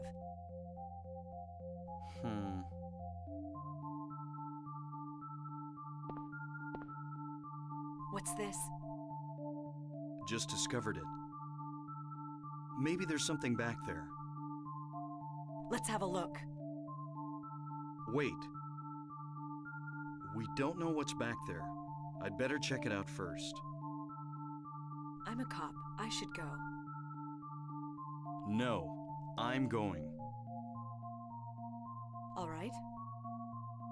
I'll cover you from here. Be careful. If anything looks fishy, get back here on the double. Okay.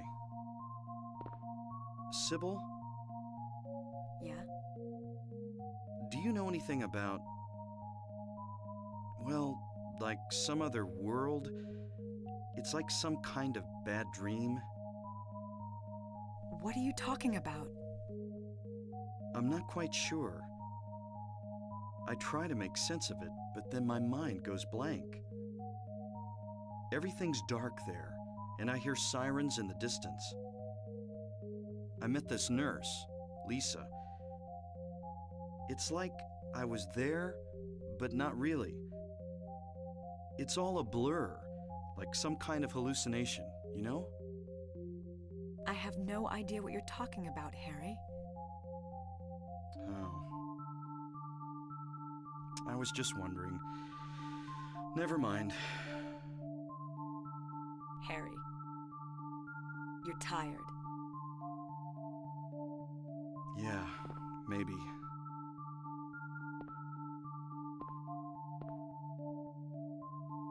Wow, I actually forgot how long that cutscene was.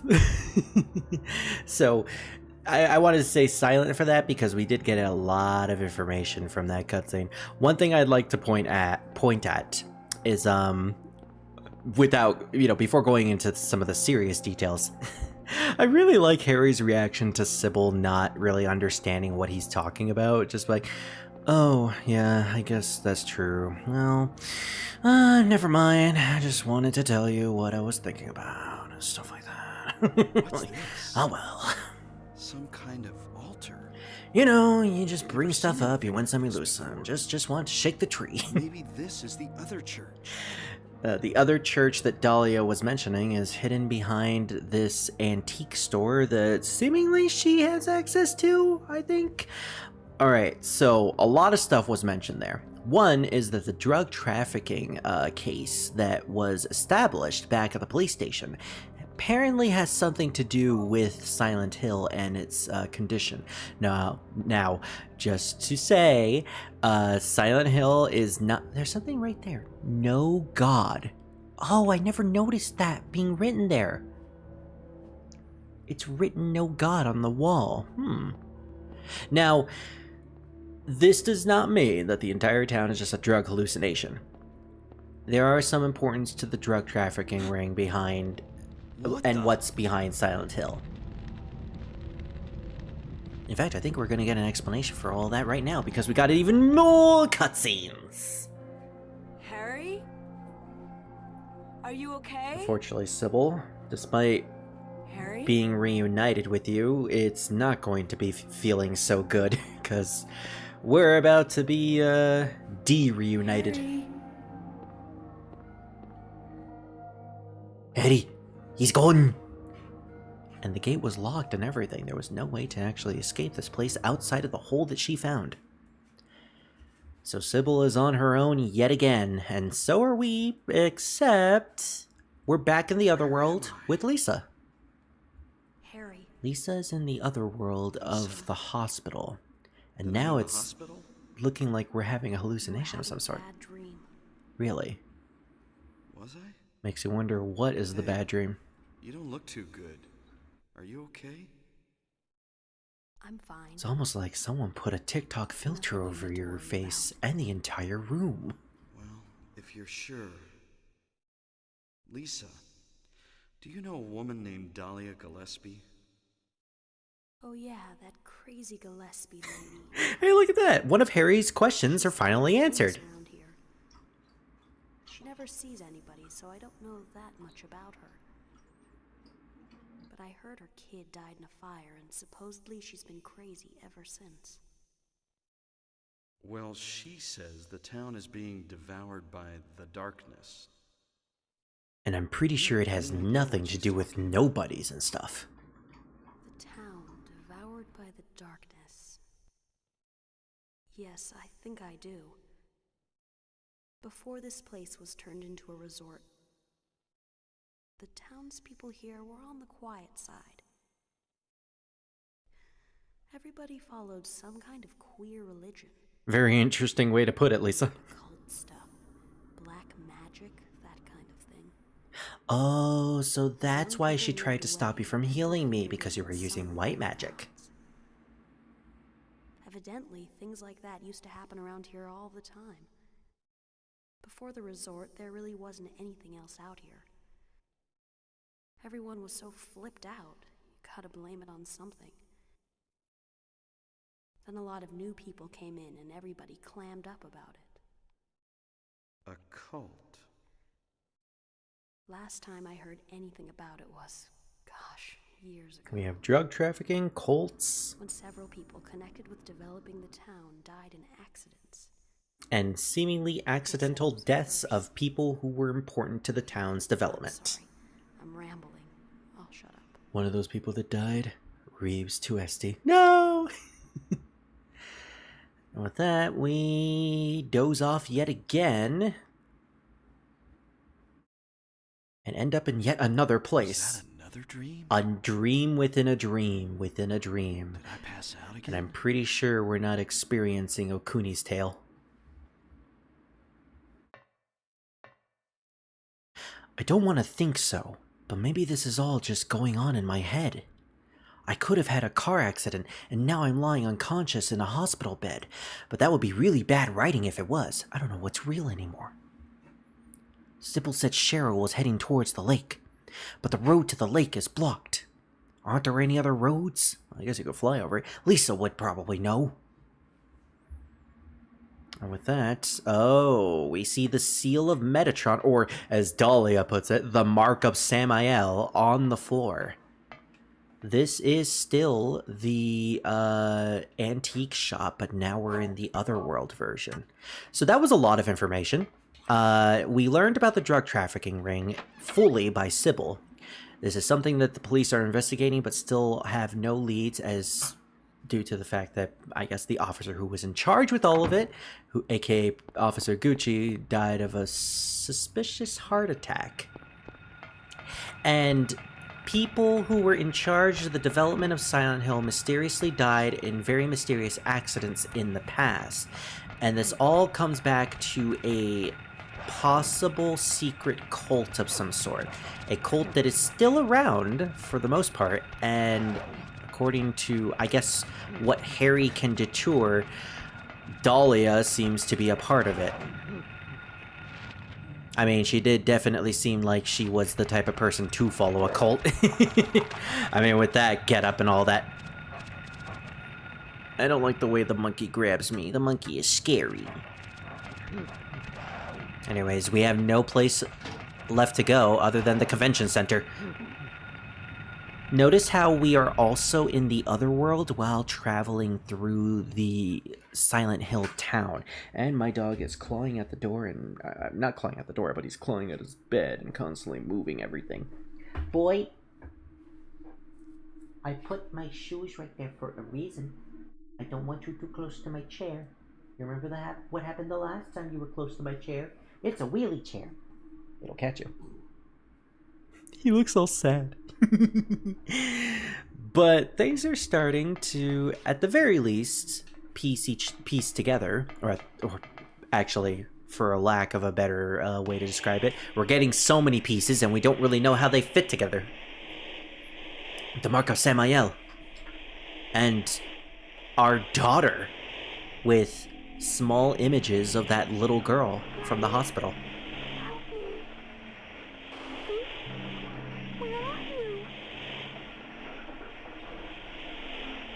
To this day, I still have no idea what's going on with Cheryl in that image, but now these are symbols that are used in actual, like, occultic rituals.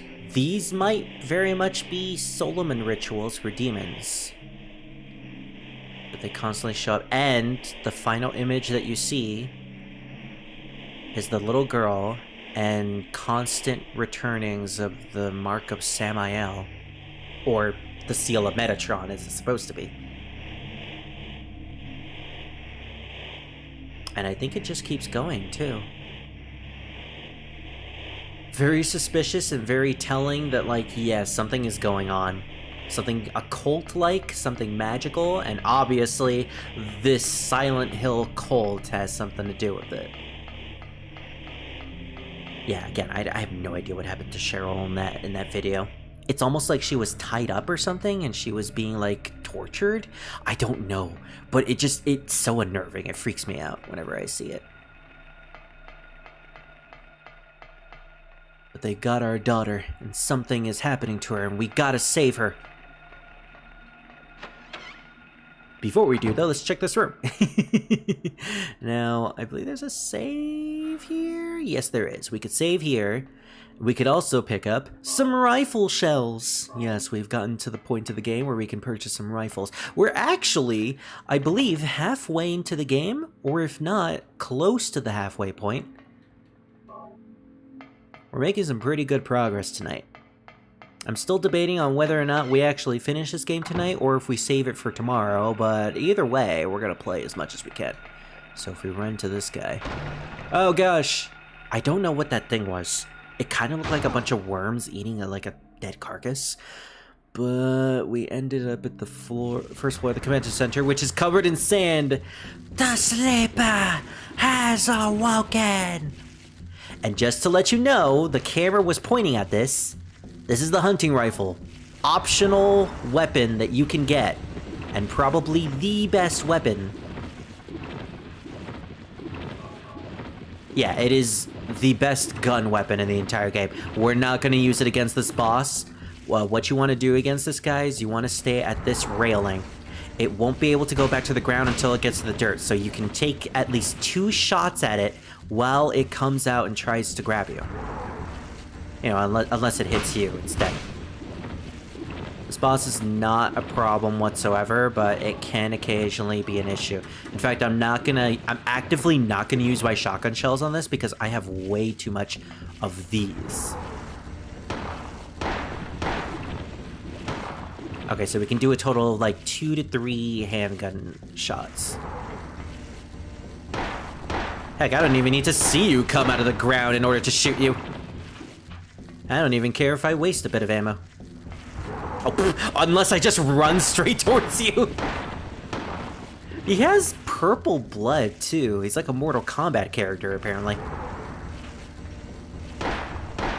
That's not fair. You're playing the insignificant Nintendo 64 version. Or was it the Sega Genesis version? Oh, no, I think it was the Super Nintendo version. But we actually didn't kill it. And we can't shoot it anymore. Oh, listen to that, like, crunching sound effect. Druid, please stop eating bugs in the background. Or Hazel.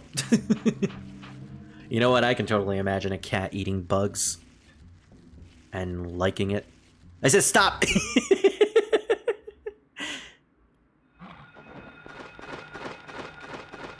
Ooh, I just noticed, but the pterodactyls are also like significantly darker and redder than usual. Now, we gotta get back to the hospital, but as we're seeing here, everything is significantly different now in this version of the town.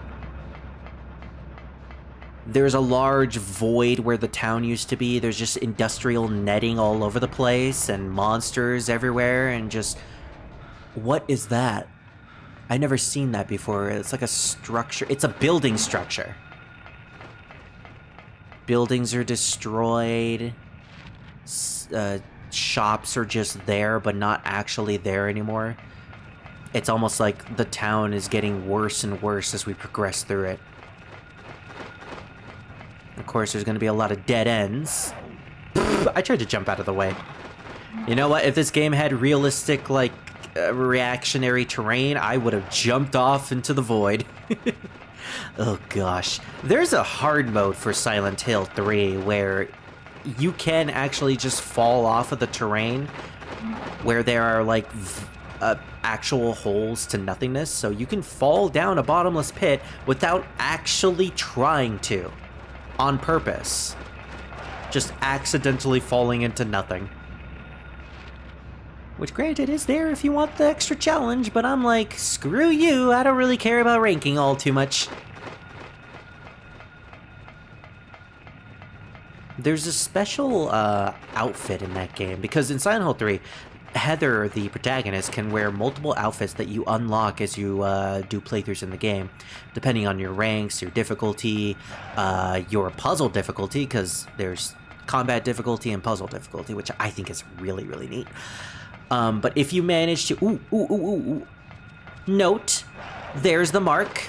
The mark is spreading throughout the town. It's not just in the areas that we visited. It's also on, like, the buildings itself. There's the mark of Samael or the seal of Metatron all over the place. But no, what was I saying? Puzzle difficulty and combat difficulty are their own thing in Silent Hill 2 and 3.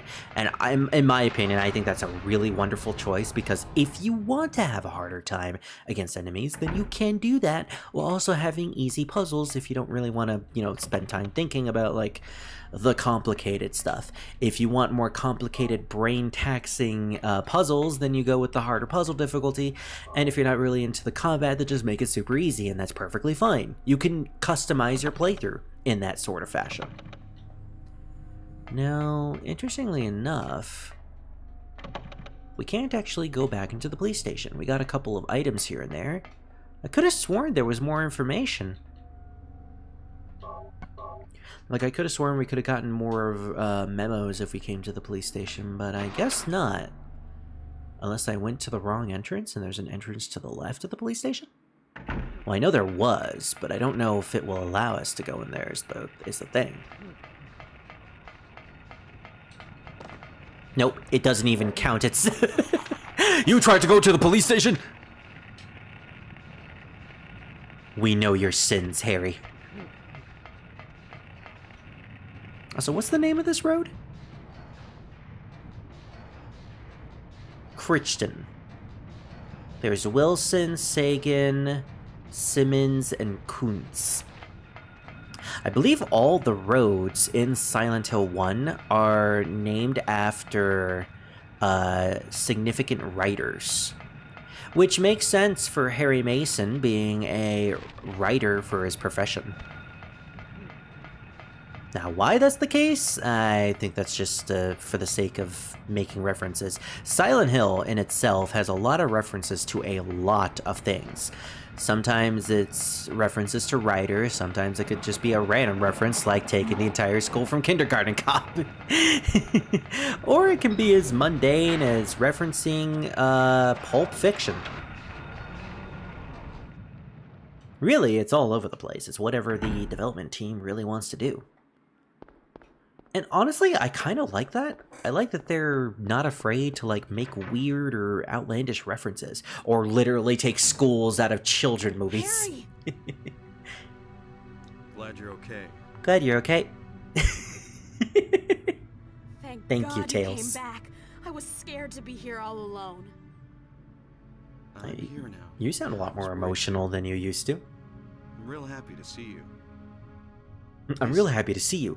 Now allow me to use you for information because I need you for something, and then I'm gonna toss you aside. Bachman Road. The road's blocked. More like it's Well, obliterated. That's the only way out there. Are you sure? There's gotta be another way. Wait! I just remembered something. Oh! Do tell! There's a waterworks over by my old elementary school. It's been abandoned for years. Notice the little There's a cutaway building at the around end of town her for sentence there. Inspections or something. Definitely done on purpose. I remember hearing it runs all the way to the lake. Really? You know, I would really love a You think I version could of get Silent away Hill from that? 1 where someone edits I've all never the been down in there cutscenes myself, so I'm to not have positive. the sentences flow Besides, naturally. it's all fenced off, I want to so keep hear you how out. weird that If there's sounds. a chance, I've got to try. Because I'm kind of used to this, honestly. Harry, don't go! I don't want to be alone. It's so scary, I can't stand it. How about coming with me? You could be my This party may not member. be the You could be safest my place in the healer. world either. Just make sure you're not my Aerith. I can't promise you anything, but I'll do my best to protect you. No. Somehow I feel I'm not supposed to leave this place. I'm unfortunately at 5 Harry, levels. I'm so scared. You're level 10 unit. Cold. I can't survive out there without you. Look, just wait here a little longer. Just grind here a little longer. Be back as soon as I find my daughter. I'll be back as soon as I find my extra party Harry, member. But the experience rate is so bad here. It would have been a good bonus to have you with me. Harry, I can't live without a tank in my unit. I'm just a lonely white mage. And then Sephiroth comes in through the window. Oh, that pesky Sephiroth getting rid of our white mages. Is there an RPG out there where the healer of your party is just an actual nurse in a nurse outfit? I think specifically Tales of Fantasia is like the closest example that I can think of. Although I haven't played Tales of Fantasia to really know if that character is a nurse. Also, here's the fucking Terminator music. Love this song. This is really hyping up like a big battle that we're about to have, because clearly, something else that I also really like about this part of the game, the entire area has been shifted yet again. The town is constantly changing, and right now we're only going we are only able to go one way, and it's up this building. So there's gotta be obviously something waiting for us up there. So let's get prepared for this, and let's potentially heal because I didn't know we were at red health. It also just occurred to me that I never used that VHS tape, but that's fine, we'll use it later. We have another opportunity to find a VCR by going to my friend Scar's house. He has a huge VCR collection, apparently. Or, I'm sorry, VHS collection. If I say VCR collection, it means that he collects VCRs. He just has an entire room with stacked VCRs. It's Mothman! If Gabe was here, I would make a joke that I found him. But then again, I am also a part moth, so I guess I could make a joke saying that this is me. Now, I remember Wooly's playthrough of this, and he actually used the bouncing strats on this boss. For all intents and purposes, you don't really need to use the bouncing strats. All you need to do is just run around in circles. He'll occasionally hit you if you're unlucky. And he can also sting you with his stinger. Stinger! Fuse the stinger! The more damage that you do, the more the song actually hypes up as well. The more instruments get added. And this song is also pretty good as well. The constant, like, shifting of the synth. And the choir. The choir that is just being tortured in the background. And there we go. That's such an easy boss. I love that. You died so hilariously. The animation of it just falling backwards is just like, you killed me. It's so entertaining and will never not be funny for me. One thing to make a note of is that you could also head up here to where the water tower is, and this is actually a pretty good vantage point for melee combat. That's right, you can also melee that boss if you want to use your hammer or your tomahawk, which, by the way, I didn't even talk about the tomahawk. We got it, and I never talked about it. The axe. Small one-handed axe, moderately effective as a weapon. Yeah, that's nice, but it has really short range, and it's fast, but that's about all there is to it. It's not really all that handy, to be honest. Well, now after we kill that moth, we are back in the real world of Silent Hill. I kind of want to go back to the police station to see if there's any more memos, because I'm pretty sure there was another memo, but I guess... nah, well, let's not go back there. If anything, it's just going to be a bunch of empty space. What we have to do now is we have to head back to Midwich Elementary School, because as Lisa pointed out, right next to the school is a waterway, which, now that I'm thinking about it, is a really bad place to keep a waterway. Kids could potentially go there and fall into the sewers. And again, this is Silent Hill. Considering it was, for all intents and purposes, its entire life, being ruled by this queer religion, they probably don't care about that type of stuff. Really nice thing about the game, though, is that it does warp you to the waterway. This must be the waterworks Lisa was talking about. And I'm sure as hell gonna give her a waterwork after I'm done here. Okay, Larry. It's locked. Oh, damn it, we need a key. We need to go find the scarecrow key, the clockwork key, and a bunch of keys that are based off of the Little Mermaid. Oh, no, wait, we can just break it with our weapon. Okay. That's one less side quest. The tiny little squeak is so funny. Actually, oh my gosh. I think I did this during my playthrough, my Let's Play with Revan. I should have shot it. I think you can break the lock by shooting it with your gun as well. Oh, nice cutting away music. That's great timing right there. That's awesome timing. Give me a second, just gonna text someone.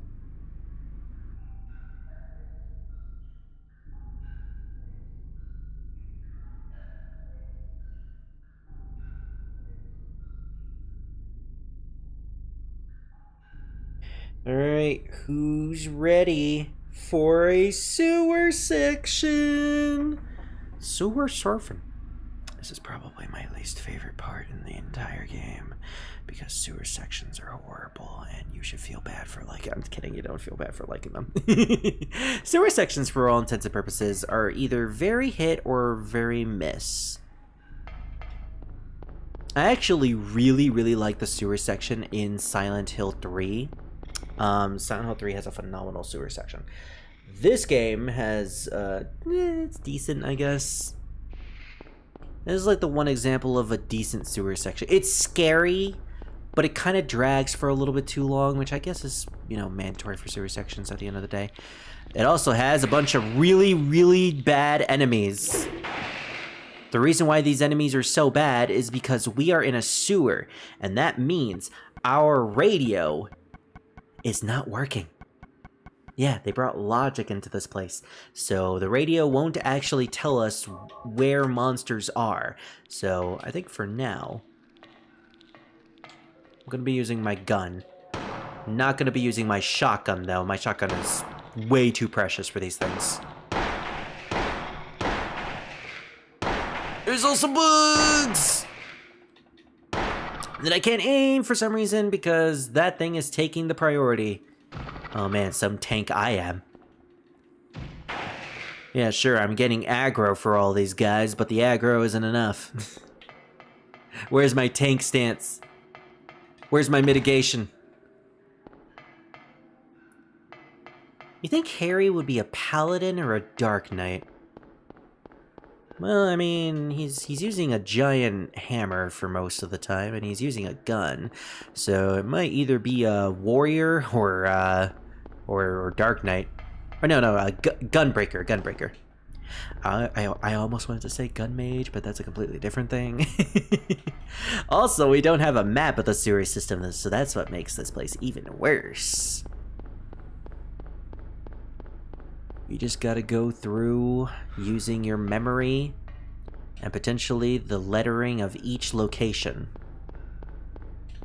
Unfortunately, the sewers are kind of just where I roam around myself, and if I get lucky and find the entrance quick, then that's good, but I never really commit this place to memory. It's not that long, thankfully. Actually, the sewer system in Silent Hill 3 is even longer. But there's a lot more to do in that place, and there's definitely a lot more scares. I have to say, though... Oh, never mind, we do have a map. Yay! I was like, oh, this is going to be a pain. But nope, okay, we don't have a map. That is nice. That is thankful, game. Thank you very, very much. Mwah. Now, one thing that I have to question is, why in the heck would you have an office in the middle of a sewer? Like, at least in Silent Hill 3, that game had an office in the sewer system, but it was barred from every other location where there was water. Like, it was actually... That actually made me jump. Again, this is one of those games where I wish I had a webcam. You guys would also be able to see how much I slouch on my desk, because, gosh, despite having a bunch of stuff stacked underneath my microphone, I still have to slouch in order to get close to it. But, oh my gosh, like, what was I even saying?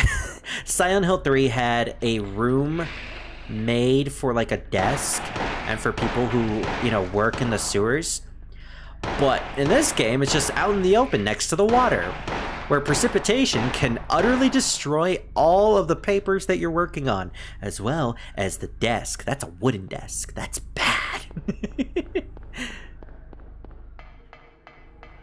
Very unrealistic sewer section game. I can't believe this game with a town that is constantly changing itself because it is magic is not adhering to realism. Wow, 0 out of 10, worst game ever. I've played better. I mean, I have. I played Silent Hill 3. That's the better one, in my opinion. Said it before, but Silent Hill 3 still, wait. Got to find Cheryl. No time to go. Did I actually backtrack all the way to the beginning? I guess I did. Huh. Do I have a key? Maybe I have a key that will allow me to go south. Yes, the sewer key. Alright, I'm not even gonna bother killing you, giant, xenomorph cockroach. It took me until this playthrough to realize there's like a tentacle mouth underneath those things. It is kind of creepy, to be honest.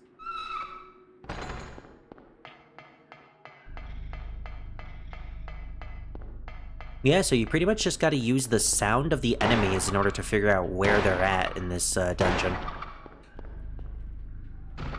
There are a couple of dungeons throughout the Silent Hill franchise that removes your use of the radio. I think Silent Hill 2 does that in the mansion, not the mansion, the apartment. Not the apartment, the hotel, because there's a difference between the hotel and the apartment. It does it during the hotel, I believe, at the end of the game, because everything is like dying on you, both the flashlight and the radio. And I think Silent Hill 3? Actually, I don't even remember if Silent Hill 3 does that. Silent Hill 3 is an interesting game where I love it to death and I do play it constantly, but it takes me a while to redo a playthrough of that game. And typically, I don't do a full playthrough of Silent Hill 3. I usually make it all the way to the midpoint of the game where I'm like, okay, I feel like playing an easier game, so let's go with Silent Hill 2 or Silent Hill 1. And then I come back to the game like months later, having the urge to play it again. We're gonna play it fully during this marathon, though, 100%. Like, I'm totally not going to... I'm not going to play my favorite Silent Hill game, after all.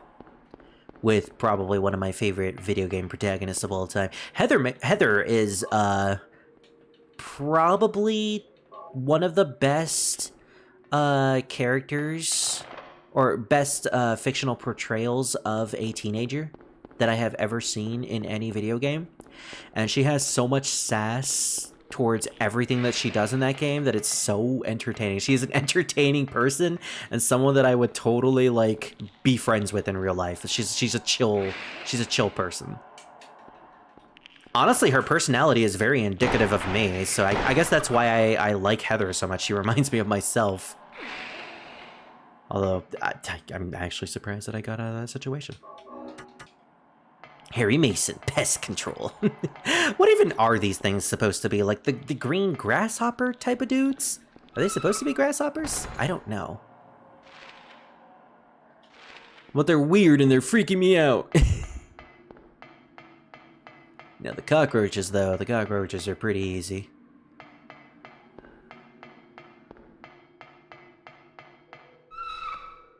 Okay, so I believe there's a section around here where we need to pick up a key or something. Actually, I think we're near the end of the sewer section. I think around here? No. The pathetic little squeaks of these gates are mesmerizing yet terrifying. Sassy. There's a sewer exit key. Gosh, and that would be a good place to have like a jump scare. And look at that, the jump scare. Thankfully, I don't fight you guys.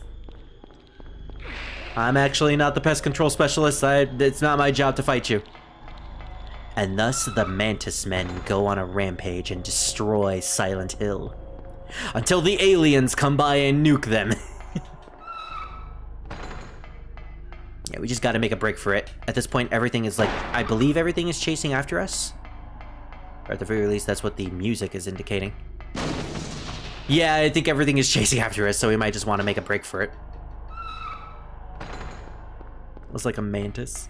It's the Mantis Men. Oh my gosh, the Mantis Men are all here. Quick, use the lemons! That's the only way to stop them. Danger electric. Electricity is dangerous, don't you know? Don't you know? I'll electrify you. I don't know how that makes sense. Okay. That was the sewer section. Actually, very quick. Like I said, it kind of drags at the end, but it's not that bad, especially if you know what to do. For the most part, it is just a straight line.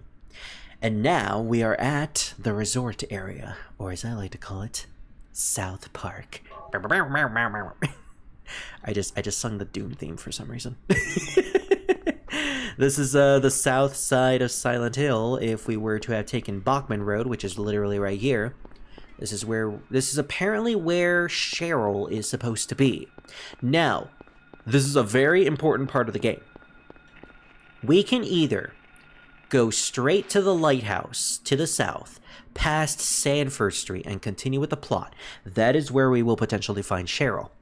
Or we can explore a little bit in Silent Hill before going to Sanford Street and pick up a couple of optional side quests, as I like to call it. These optional side quests are how you get the best ending, or at the very least, the good ending of the game. We have to head to Annie's bar. This is all optional, by the way, so just remember that. Once we head into this bar, we're going to see why. Or we're specifically going to see why we can get a bad ending for this. Because Kaufman is on the cusp of being murdered by the teddy bears, as Hazel likes to put it. And I guess if we weren't here to shoot it, Kaufman probably would have died here. He definitely would have died here. because he never shows up after this point in the game. Are you okay? We only meet him once in the bad ending. Yeah, I guess so. And then he just disappears. It's like, what the heck happened to I Kaufman? thought I was a goner there. I guess he went on his optional, like, adventure how'd it go? quest and managed to Did you get out find a way finally. No, not yet. How about you? Zip. Yeah, But sure, it's zip too it up. soon to give up. Oh, you meant zip as in snap. Okay, okay. This craziness can't Well, your go on flies on forever. top first. A military rescue squad should be here any time now. I don't buy that. If they come through the town, we're home free. I hope so. Yeah, keep hoping, Harry. I better get going. This isn't the time to stand around flapping our gums. But I like flapping. I mean, I like fapping. I mean, what? Do you know a girl called Alessa? No. Knows, and he immediately tries to walk away out and not give us any other chance to ask him more questions. He definitely knows something. And Harry over here asking more and more good questions as the game goes on. It's not just, have you seen a little girl? He's actually asking, like, the important shit that we've been discovering. So over here, Kaufman has dropped his wallet, so we get the Kaufman key and a receipt with a combination on it, 0473. And those are things that are going to be very important to what we'll discover as we continue with the side quest, because we have more places to go to. Whatever you do, if you want the good ending of the game, do not go to Stanford Street. If you go past Stanford Street too far, it will load the game into a different area and you will lose out on being able to go around Annie's bar and continuing the rest of the side quests. You will not be able to complete it at all after this point. This is essentially the point of no return for getting the good ending. What the fuck is that? my niece, I think, is watching a movie in the living room and it's like really loud, so I heard like some weird like wailing and I thought it was the game. And I was like, oh my gosh, is Silent Hill finally here? Alright, so our next destination is the Indian Runner. We'll find some items there, as well as something important. Now, unfortunately, we weren't able to use the Kaufman key. Otherwise, we would be able to use the Kaufman key to open Kaufman's heart. Oh my gosh, that monkey was right behind me! 0457, I think was the combination. No, 0437, 0467, 77, 07, 17, 27, 37, 0347, 0347, 0357, 0367, 0377, 0307, 03, oh man, I can't make a 69 joke, 03, 0457, 074, 50266500. Oh, I got it! I got it! Congratulations! Yeah! Fuck you, monkeys! Okay. What was the actual combination? 0473. Okay. This is the Indian Runner. I believe this place is just supposed to be some sort of like antique shop or something. Oh boy, they have 2 antique shops in Silent Hill. Going once, going twice. Sold for $67077 million. I can't afford that. Send it to Dahlia Gillespie. There's a drawer. Do you want to open it? In this drawer, we find a key. There's a safe key. Now, a lot of people actually miss this here because they don't think to inspect the drawer. But this is a key to the safe of the Indian Runner, which is literally right next to the safe. I don't know why they thought that was a good idea. And in the safe, we find drugs. Bringing it back to the drug trafficking ring that we were talking about. There's more to it than just a weird mention. August 20th. He came by. I handed over the package that the woman left here. September 12th. He showed up at Norman's, too. What? Norman Reedus. Oh gosh. I hope he made it out of this place all right.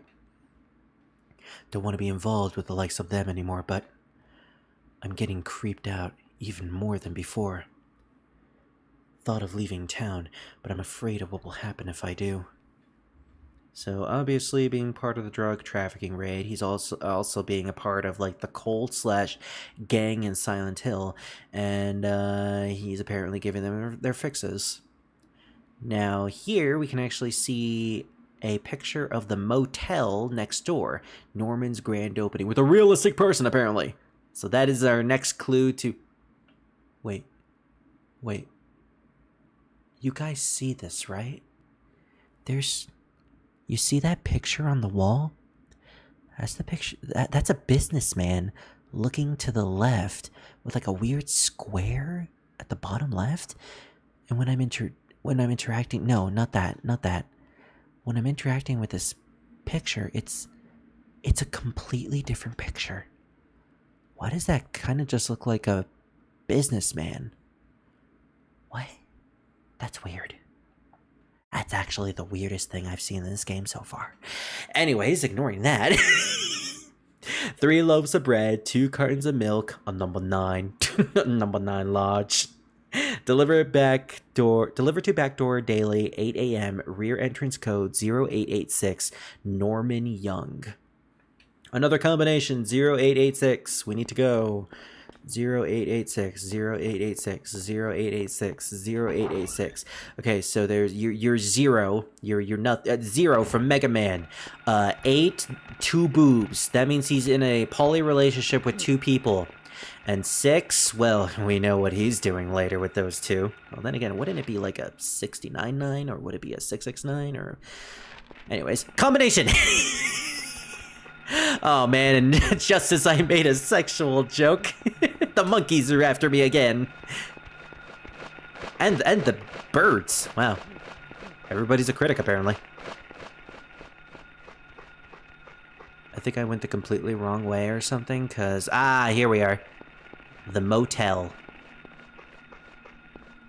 I'm pretty sure there's an entrance somewhere around here, it's just I'm not finding it. 0886. 0886. 0 has 2 girlfriends and they're about to get it on. Sorry. Hey Gabe. By the way, I sent something in Discord. Also, don't forget to put in all messages. No worries, I did. Let me just check it real quick. Let me see. Let me see. Jury just sent me a video. What the last digit of your birth means will surprise you. I can't wait to watch that later. I know you're listening, Druid. I will watch that later, so don't fucking delete it. New bile carrier species, bile shriekers. Bile shriekers are centipede-like infected that have inner bile sacs in each segment of their bodies. They secrete bile from their claws and stinger, allowing them to intoxicate whatever they attack to ensure a kill, even if the initial attack doesn't kill their prey. Ooh, nice. Now, intoxication is quite fascinating on me. Additionally, their bile has a unique property where it emits pheromones from the bile shrieker. Sorry. Which allows the bile shrieker to track the exact location of its prey. Oh man, that sounds like a... Oh, apparently I am having an error on YouTube. YouTube isn't receiving enough video to maintain smooth streaming such as viewers. Wait, is it because I'm in the map or something? Hold on. I'm just doing the be right back screen real quick to see if this weird like YouTube error warning is because nothing was... Okay, I think it literally was the fact that it was just on the map and there was not much movement on the screen, and therefore YouTube saw it as like, you're not streaming, just do something on there, are you okay? Like, shut the fuck up, YouTube. I'm sorry, YouTube overlords, I am kidding. I also sent you something in Discord. You sent me your heart. Just kidding, I didn't. I wanted to be sent something. Yeah. Why won't you accept my Discord advances? I can't. I'm already in love with another Discord user. No! Ow. Okay, so we went in a complete circle, apparently. Oh wait, this was Annie's bar. Son of a fucking son of a bitch. Hold on, hold on. Oh my gosh, I've been circling around the wrong place this entire time. We were supposed to head to the in-south ways. Those monkeys are literally just me. Ooh. I just realized I forgot to... Oops! I forgot to set the stream back to the scene. Uh-oh, that would have been bad if I kept it going. Don't worry, I made sure to censor everything. Okay, apparently I am just having a bad connection right now, so I'll let OBS catch up real quick for a hot minute.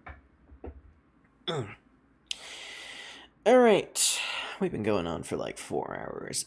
We're making pretty good progress. I'm actually kind of surprised that we're getting pretty far into the game at this point. Like, to be honest, this is the best podcast.